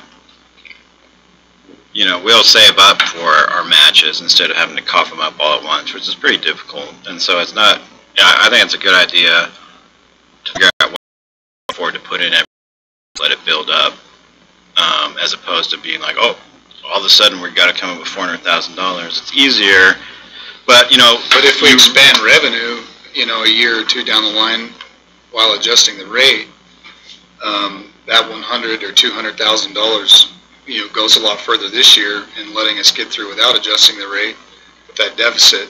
I guess I get what you're saying, but I'm operating on a mindset that we're going to have to adjust the rate, next year, the year after. Well, it's two ways to skin it's a cat. speculative. I guess, having been here for so long, this conversation we're having is the same conversation that's been going on for a decade, and we're still in the same position we were a decade ago with regard to capital improvement and stormwater, and it's because of the trepidation in obtaining the revenue that's required to really do these things, and it's like, even though there is some growth in sales and use tax, it usually gets soaked up just in the natural increase in cost of doing business. But I don't. So I'm fairly confident that minimizing capital investment and minimizing stormwater, that if we just concentrated on salaries and that's it, it wouldn't be too scary for me to pull that out of the fund balance. But if you incorporate the bigger picture with capital and with stormwater, then you are getting into the territory where you've got to increase revenue in the general fund. And so, it's just a question of, at what point those things will be prioritized. And in reality, I think prioritizing capital and prioritizing stormwater at some point will require a property tax increase. And like I said, we've had this discussion really, and by we, I mean, the leadership of the county for a long, long time. Have you had this discussion in previous councils while also acknowledging we're about to absorb $900,000 in salary increases? So I don't think we'd be having this conversation to prioritize capital. Well, I was around back when we did, other salary adjustments, and so, yes, I was. 2012. No, it didn't. It got punted, and you know, that's what happens. Still being punted is what you're saying. We're not, we're punting, that's my point, we're not punting. On the capital. On the capital and stormwater, that's what I'm Not talking about. the salary. Well, I think it's apples and oranges in that regard. If you're punting on salary increases and you're still not prioritizing some of these things, that's a different story than where we're sitting right now, where we're prioritizing salary increases and then also trying to find a way to, to budget for these things. You know, the other piece in my mind that's missing is the projected income formulas that come out of proposed tax increase. In other words, what's the magic number? So I think it's important to look at how much revenue you expect to get from what size of a tax increase that. Well, the way that you work with property taxes is it's not a percentage that you work off, it's a dollar value. Fine, whatever the matrix is. And it's always based on demonstrable expenses. And so you don't just name a value, you look at what your expenses are, you look at how much you're short, and that dictates property taxes. Okay, so you cannot include proposed capital. You can if you and put it into the budget. So the property tax rate is established off the budget. Right. So my point is that if you know how much it's going to cost the taxpayer, you can get a little bit of a better idea of what's acceptable, and what's material for the revolution. Yeah, and so,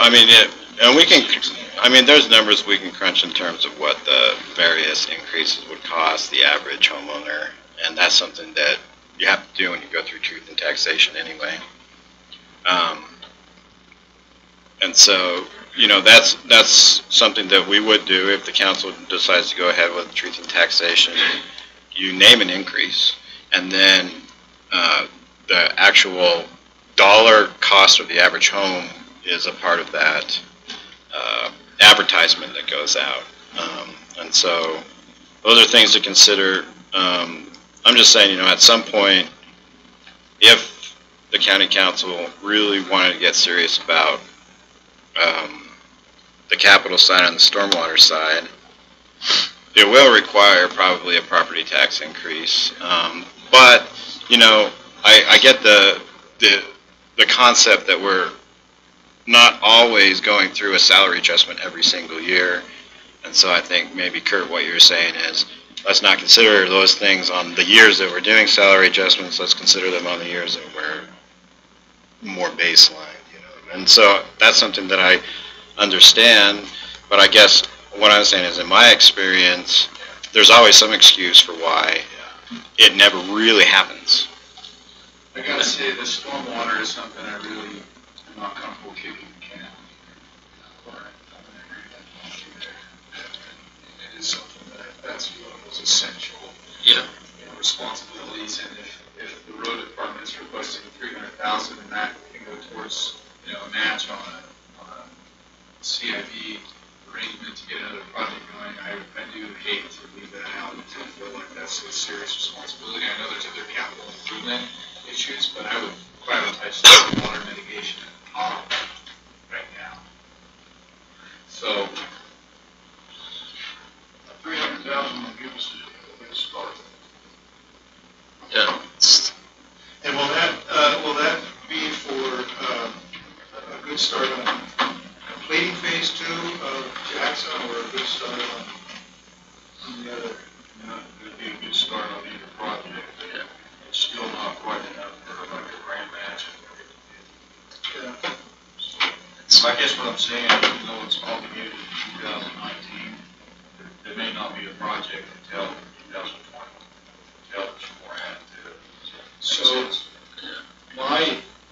with that being said, right now I'm thinking I either like to budget for what will match a project right now, or not budget any or much. Because I do think we're gonna again, come to a point where we're gonna have to increase revenue, and that can be accounted for at that point, instead of increasing the payment on this year. That's not gonna be a project. I either wanna get a project or not. I would like to get a project. I also think that if we're talking in terms of increasing the revenue to be inevitable, that for me there's a point of let's go ahead and do it. Like when my car is circling the drain and I'm having second thoughts about driving out of town, and I know at some point I'm going to need a new car, there's a big part of me that says, let's just get the new car now before we really get stuck out in the middle of nowhere. And I kind of feel like if we keep trying to go bare bones, that then if we're giving raises across the board and everyone's, this compensation's going up, I think a lot of citizens are going to be like, well, what about this stormwater coming through my yard? And what about these leaks dripping through the ceiling? And what about, like all this other stuff? So there's a big part of me that's like, that if it's inevitable and we need to do it, that by doing it sooner, we can capitalize on some of the things of like the new growth that's happening in the county, and the fact that if we don't do it now, there's opportunity that we're missing out on. If we do it now, and I hear where you're coming from, are we gonna get serious with solid waste and have them get out of the recycle business and speed up the transfer of that service? That's all dependent on what, Monument waste, are we gonna get serious with the city to pitch in more, say for the ditch payment? Are we going to really start to apply merited pressure to these other entities to grab onto the rope a little bit tighter and pull harder if we just take what's the easy way out? That's my point. If we had this thing bare bones and we had some of these loose ends tied up, I'm right there with you. Do it if you have to, but I do think it's not so black and white. I think we're acknowledging at some point we're going to have to, but there's still a lot of work to do. So I have to say I agree. I would rather get a clearer picture of exactly where we're at after we do the pay increases. I'm not opposed to funding the storm mitigation this year. I think there are several things that will affect what we need to ask for in a future year's tax increase, and I'm one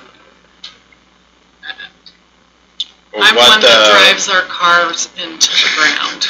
So what, I guess, into the ground. I hope you don't drive the county into the ground. No, I don't want to drive the county into the ground. Especially considering we're going through looking at a fairly significant transition, which will be stressful.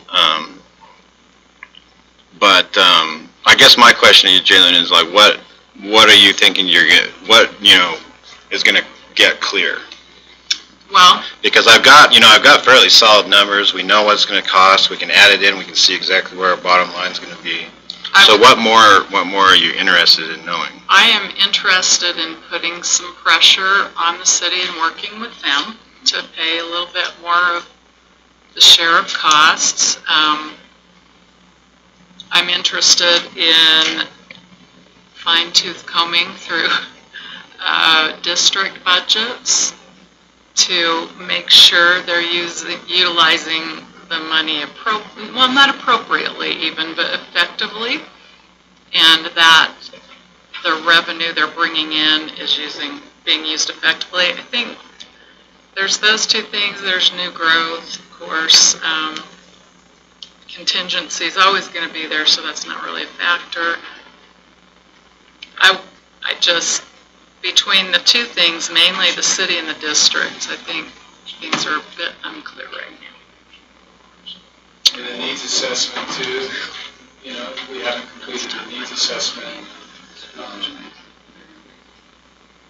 Growth and transient tax, there's a lot of those things, and I think the thing is we have the opportunity to adjust the rate every year. So if the statement's being made that not increasing taxes this year is going to crash the county in the ground, that's ridiculous. Well, I don't think that, I'm not saying that.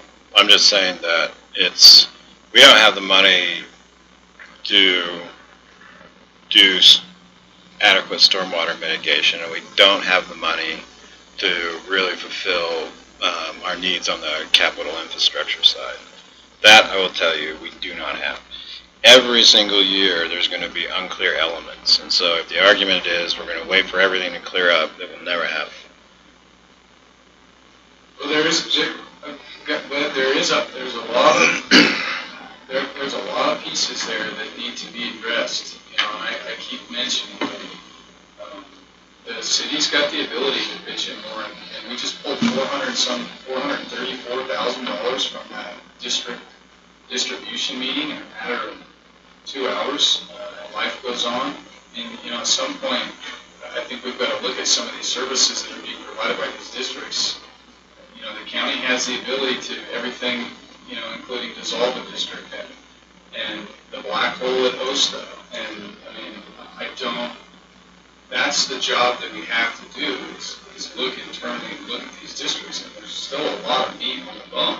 $300,000 dish payment, and I'm not picking on you, Mary, but the solid waste arrangement, it drives me nuts. $400,000 in valuable TRT money, and we're doing a terrible job in the recycling business. And so EMS deficits have gone down every year, and I understand demands and those things go up, but we've got to dial in, and that's a lot of money we're talking about there. And that's work that has to be done before you go to the people for more money. You've got to do that. It's your responsibility. If we agree that there's room for improvement, you've got to get all of that out before you go ask for more. Otherwise, you sap the politicians' motivation to go do their job, because they can just go pass the bucket around to the taxpayers.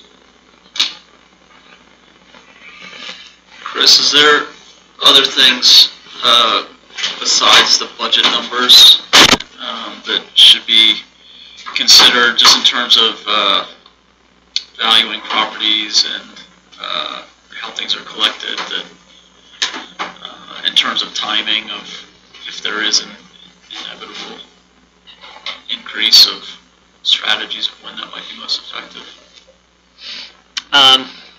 To that question, I think there's a couple things to consider. The first is, you know, when your notice goes out and when the taxpayers feel the bite from it, because your notice goes out the year before, they feel the bite the year after. So, for instance, this year, you'd be sending out a tax increase notice along with a bill that is showing a tax decrease for the majority of residential taxpayers and anywhere from moderate to incredibly severe tax increase for commercial properties for this year. Your notice is going to say it's for 2019, but you know, if you're talking about public perception, they're going to be in the same bill, in the same envelope this year. But the increase would actually happen next year, which would be the reevaluation of Castle Valley. So the majority of properties are going to see their valuations stay the same in 2019, except for Castle Valley. And I don't have any forecast at all of what's going to happen with values in Castle Valley. Yeah, I mean, it's probably not so much the case that taxpayers look at the percentages. They probably just look at the dollar amount, you know, and so. And then the following year is going to be Spanish Valley. So then you're going to have a whole lot more folks who are going to be seeing an increase, residences that are going to be seeing an increase, assuming that property values have increased from 5 years ago, which I think we all would say they have. So their dollar amount is going to go up regardless. The Spanish Valley ones, the dollar amount that they have. Well, the aggregate amount stays the same unless you raise taxes, and so what happens as you cycle through the 5-year cycle of doing reassessments is that each area goes up, and that area takes on a greater proportion of that aggregate, but everybody gets their turn over a 5-year cycle, and so it keeps moving around. And so if you know, the thing to realize is the total amount of money that you're collecting stays the same unless you increase it. with the exception of new growth. And so reassessed value doesn't give the county any more money unless you choose to raise the rate during that period. And, you know, it's kind of surprising to me how few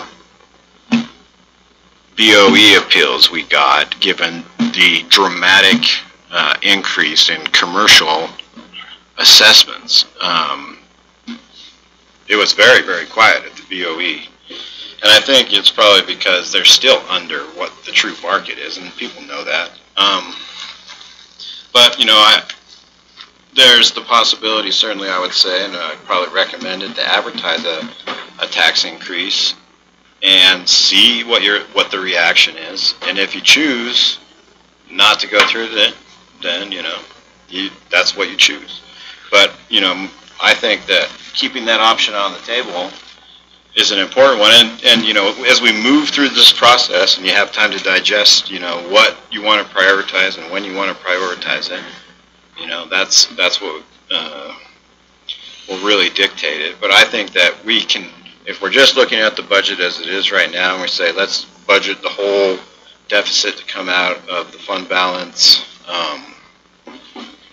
you know, we'll probably be okay. We'll probably end up drawing, you know, obviously some of that off the fund balance, but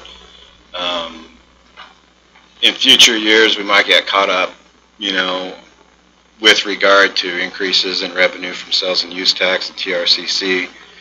But what I'm saying is that still doesn't factor in the need for considerable increases in stormwater mitigation and capital infrastructure. And so that's the thing that I've seen over time, is that those pieces of the puzzle just never, ever get committed to. And every single year we have a conversation just like this, where there's excuses made, it gets kicked to the next year, more excuses get made, gets kicked to the next year, and it's just been like that for a long, long time. How many years has it been? Am I correct in my memory that it's been 13 years since we've done any type of tax increase?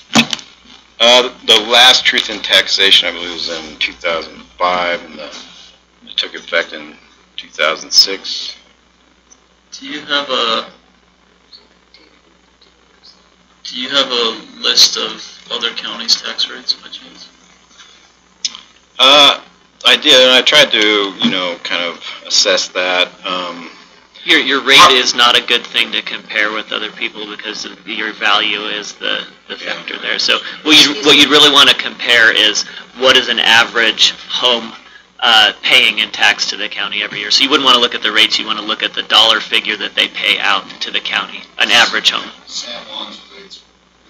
Almost double, but you know, and it's hard to, I tried to do that, but when you look at a county's rate structure, there's taxing districts, and it ultimately depends on where are you in that county, and that could change the amount of percentage that you pay in property tax, because there's a lot of cities that have a property tax. Ours doesn't, but there are a lot of them that do, and if you're in that city, you're paying the city's property tax and the county's property tax. Or there's other service districts and local districts that also have property taxes. And so it's really actually difficult to figure out how our county compares to any other county, because it kind of also depends on where you are in that county. But you could compare just the portion of their taxes that's going to fund the county. Hey Chris, quick question. What's our balance of the capital?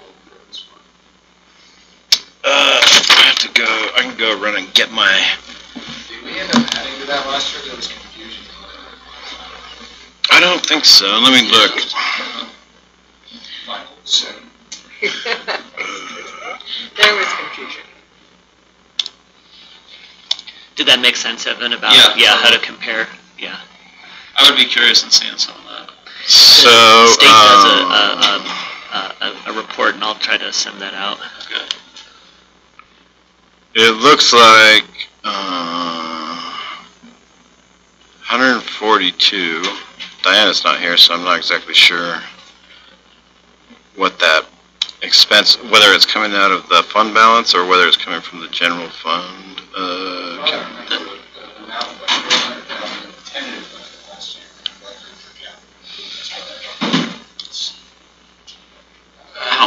actually got spent? Because I know Tim spent some, didn't he?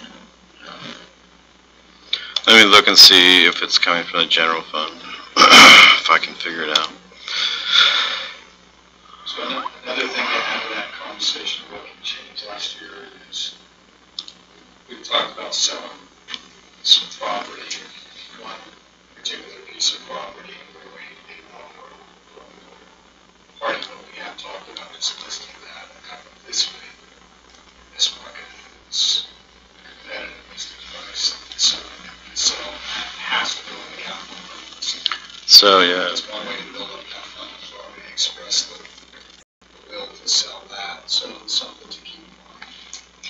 It's actually like 4 parcels that the council has declared as surplus for that purpose, not just that one. The appraised value is good. Yeah, I also, with that, I would like, that selling something like that would be a one-time thing, and I would like to see that go towards creating new space for employees and stuff, and not just patching holes in roofs, and, I don't want. I think that's what we're talking about. Yeah, when we talked Yeah. about selling it, that we talked about with the specific Right. idea We're of saying that building them. the capital improvements fund never gets budgeted for, which I'm not denying, and that's something that's already. Well, it does. In 2016, 500,000 got transferred to capital projects, but nothing has been transferred from the general fund to capital projects for 2017 and 2018. So we did transfer last No.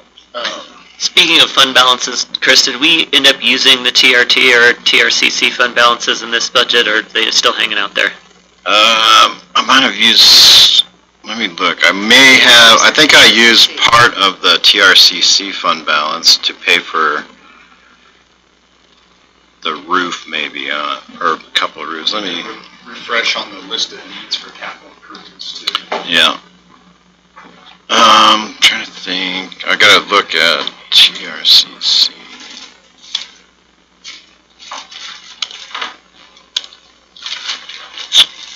So, that's contribution. So yeah, I don't think that I'm actually budgeting to draw off the fund balance right now in the restaurant tax. Can we? There's 200-something thousand in there, I think. And on the TRT,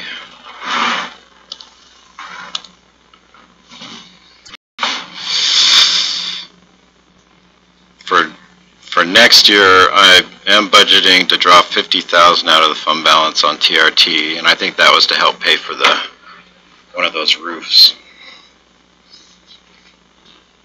So there is, the possibility also of drawing off the fund balance on TRT and TRCC. But again, you're using one-time money to meet ongoing demand or ongoing expenses.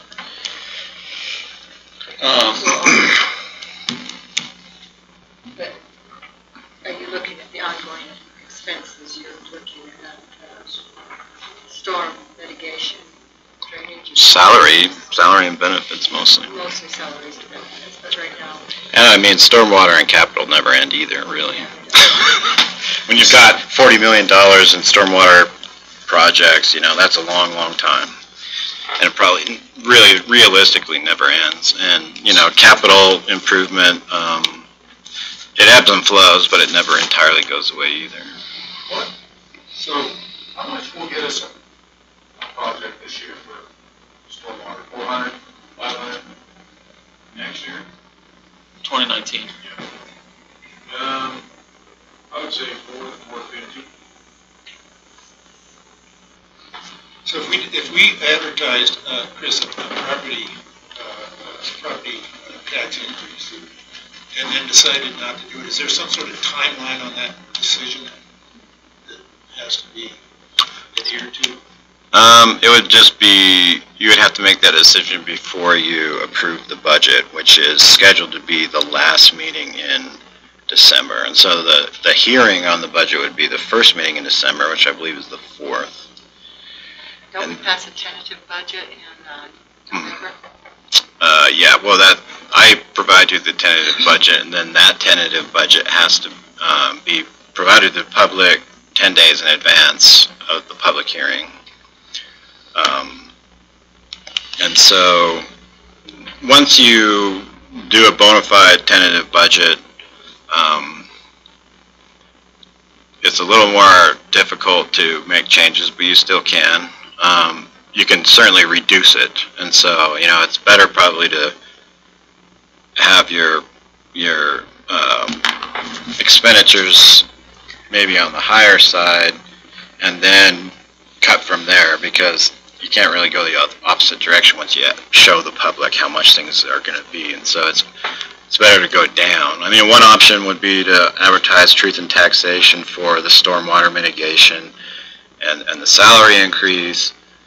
And then if we get a bunch of people in with pitchforks and ropes, then you say, all right, never mind, we'll get rid of, the stormwater project for this year. We'll axe that out, and we'll, draw off the fund balance to pay for, the other stuff.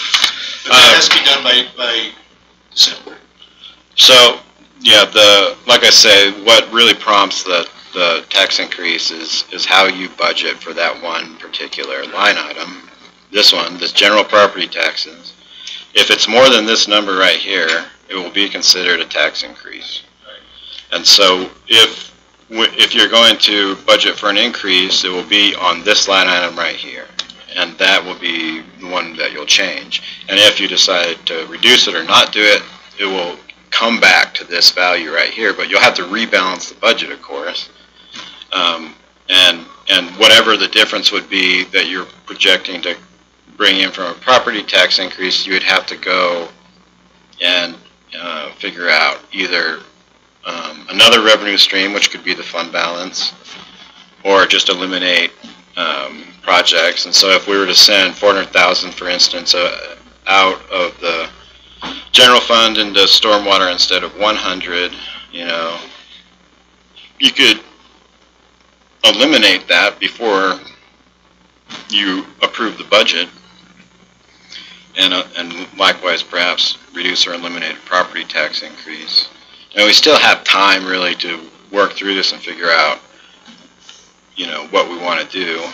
I'm just bringing it up right now to give you guys the opportunity to start to think about it. It's not, but at the next meeting, if the council wants to go ahead with advertising truth in taxation, we will have to come up with a number, because that's the point of the notice, is to say, this is how much we're proposing to increase our collection. This is the increase here, and then that will be translated into how much it will cost the average homeowner or the average priced home. And so, like I say, that opens the door to that possibility. It doesn't obligate you to it, but. And Chris, the drop dead deadline, right, is when you approve the tax rates the following year. You could still amend your budget and pull out of it at that point if you wanted to. Yeah, realistically, the real ultimate deadline is when you have to approve the property tax rate, which I think is in July or June of next year. And so, if you really wanted to stretch it out, you always have the option to reopen the budget, have another public hearing, pull that number back down, or do whatever. But you can't raise it up if you didn't go through truth in taxation, obviously. The reason I asked you that question is because I was trying to figure out whether some of these other things could be done concurrently. In other words, get with the city and tighten that up, and so on and so forth, but still have our bases covered. Well, I think that we're going over on time, but I think that when we're talking about these other districts, the ultimate goal, for us anyway, would be to reduce our contribution of transient room tax. And so I suppose there's a lot of different ways to juggle that money around and do it. But so, for instance, I guess just thinking along those lines, it would be something like, if the city made a contribution to the healthcare special service district, then we could reduce their mineral lease allocation by that amount, send it over to supplant the TRT in the EMS budget and reclaim it that way with, and similar things perhaps could happen in terms of supplanting the contribution of TRT to the solid waste district, but you have to remember that, you know, you guys just passed that for next year already. And so, you know, I guess I'm questioning at what point ultimately will that change happen? Will it be in 2020, you know, or beyond? But I don't necessarily like the idea of holding off on essential elements of Grand County's operation, waiting to see what the city's going to do. I like keeping the door open and having options on the table. And in terms of whether to advertise or not, I still feel like we could advertise, and that's not tying our hands or making a commitment to anything. And then that would also, you know, by advertising and putting the question out there, you know, through the hearing process, then we could hear from citizens and what their priorities and expectations from their. So I think you know, you don't have to decide until your second meeting this month. So we'll have another budget advisory board meeting. Before that, right, Ruth? Tuesday or Wednesday? Tuesday next week, right? Tuesday. And then we go to Wednesday. So, you know, it's going to be up to the council whether or not you advertise for truth and taxation, not the budget advisory board. So that would be a council agenda item. And so, you know, but certainly coming up with a number would be something you'd probably want to work with the budget advisory board on if you decided to go that route. And so I guess the question is, you know, do you want to, you know, include a stormwater project, a full one, or eliminate it and minimize what you're advertising as a tax increase? Again, you know, I realize there's political ramifications to advertising tax increases. Well, I think that's an understatement. Yeah. With all due respect. to kept the rates down low and neglect new office space and salary adjustments, and then to put that on our desk to say we're going to go to the taxpayers for new offices and salaries. Well, I mean, let's be straightforward about it, cut to the chase. So. Yeah, well, I would recommend, you know, probably my recommendation would be to pursue selling that surplus property to raise the capital side. But if I were to include any capital projects in the tax increase, it wouldn't necessarily be the office, because I think you do have the capacity to raise funds through selling that property. You know, which if you're gonna go through with it, probably should be budgeted in some ways. However, on the stormwater side, I would probably recommend, if you want to do a stormwater project potentially next year, to budget, you know, for a full match, put that into the proposed property tax increase. If you get a lot of pushback, if people come and say, why are you raising property taxes? You say, for two reasons: to pay our employees what they're worth, and to fix the stormwater, to help, you know, resolve stormwater issues. People might say, all right, you know, that doesn't sound too bad, or they might think it's awful. You know. Or address the salaries this year. Go in next year, see what work we can get done. There's still a lot of work to do. If you have to adjust the rate, you're doing it for stormwater drainage and potentially capital improvements for stormwater drainage. There's options here. I kind of feel like we said the same thing last year. I feel like we were like, let's wait on the salary survey while we clean everything up and tighten up. Did we do that? That's, I mean, that was 1 year. That's not an excuse. We did that for good reason. But I like Chris's suggestion of saying, you know, here is it with a storm project scheduled, the capital maintenance kind of projects of roofs included and that sort of stuff. I don't know if we even talked about a contribution to the fire district or anything? That's budgeted in as per agreement. Okay. But that's where I'm at. I'd like to have the option open and, but like I said, you don't have to decide today, something to think about. And ultimately it'd be a council decision that's on a council agenda. But I think that waiting for the needs analysis to come back is important in terms of assessing, the cost of some of the capital side, because that's obviously probably one of the bigger pieces. Most of the capital maintenance this year is actually being paid out of TRCC or TRT. In our next meeting, I'll go over all the, the county's fund balances.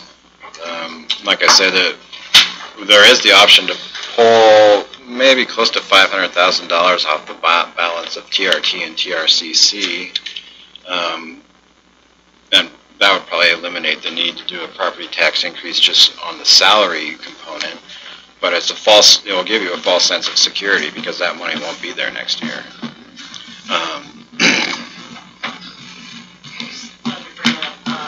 don't think it helps this situation, but talking about, so the airport is now going, effective this week, getting $1 million, so to speak, instead of $150,000 a year at the airport for FAA airport projects only.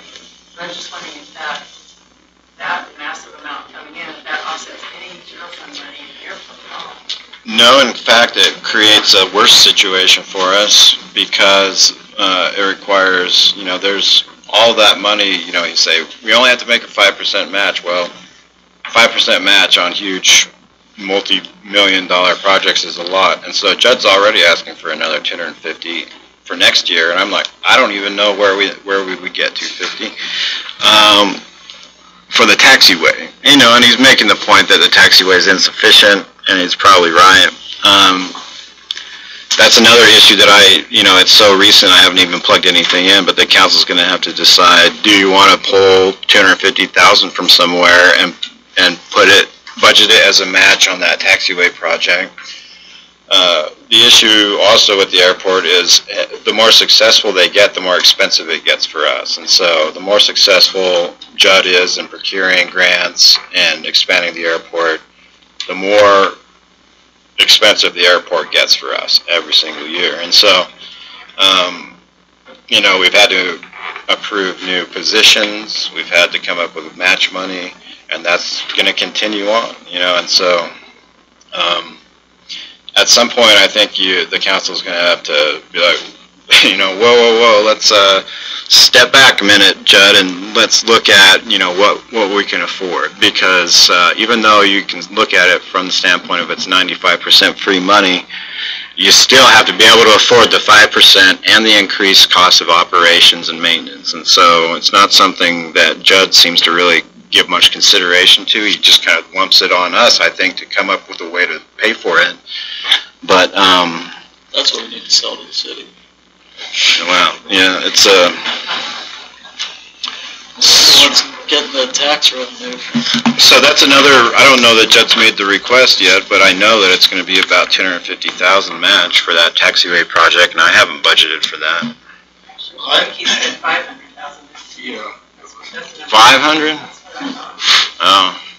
I asked him to definitely talk. Well, he said that it was a $5 million project, and 5% on that is $250, right? Is that still with the same one-year one? I'm bringing in. Oh, if we get a second one, then it's all out the window. Well, the subsidy that keeps the prices low would go away, and then it costs $500 to fly into Moab, and everybody would stop doing that. Yeah. Our ongoing costs out there in 1 year, but that 2 years has grown unbelievably. Holy cow. Yeah. So yeah, I think that. Yeah, that's the biggest problem we've got. That's the biggest problem we've got. Well, it's important to be able to make sure you can afford it.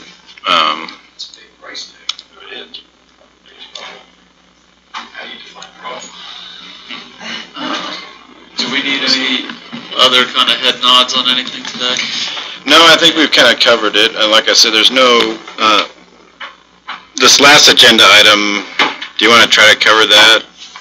Or we're already way over. This We're just, time. okay. By the state auditor regarding their assessment on risk to Yeah. detect fraud and abuse. Sorry. So is that that's what you're talking about right now? Well, no, I was just asking Chris if he wanted to postpone that, because we're already over time. So, just a quick question. Does the Budget Advisory Board want a head nod on the advertisement taxation for this meeting? Or do you want to just go cold into the council meeting? We have one more meeting before the council meeting. Morning of. So ultimately, though, I think you're going to want to, if you do decide to advertise truth in taxation, that meeting will be where we work on a number, a dollar increase. But You're then, going to figure that all out before we get together? well, I mean, it's already kind of figured out. It just depends on what you're going to add to it or take away, and so. And the big one we didn't cover today, what much was the new positions, right? I mean, we don't even really, I haven't heard a figure yet on. Yeah, and we can bring those in to that meeting, and I'll try to calculate what the cost would be for them.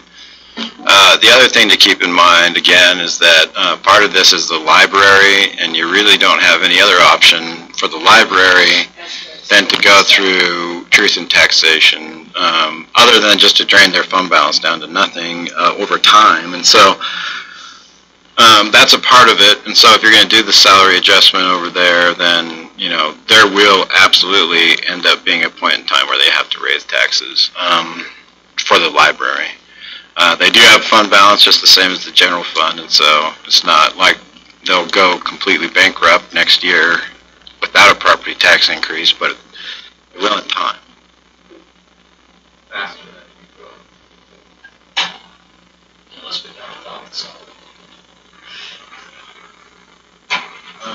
So I guess what I would say is consider these things, consider the strategies that you might want to incorporate those. And the Budget Advisory Board has the capacity, I suppose, to send to the budget block, but like I said, it's supposed to be factors changing. So, I do feel like it's important for us to work together to get some kind of mutual, or as great a consensus as we can on the budget, so that minimize changes after it's been submitted to the public. Yeah, I feel like our main purpose is to come to this point with good numbers for you and options, and you guys are taking it from here to tell us where you want that final outcome to go. Okay. All good?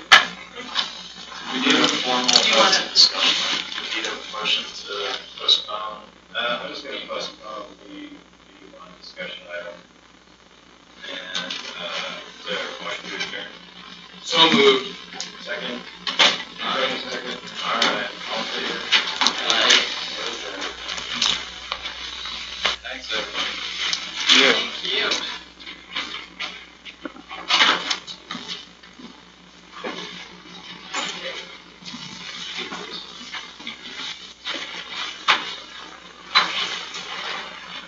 Since it does good work.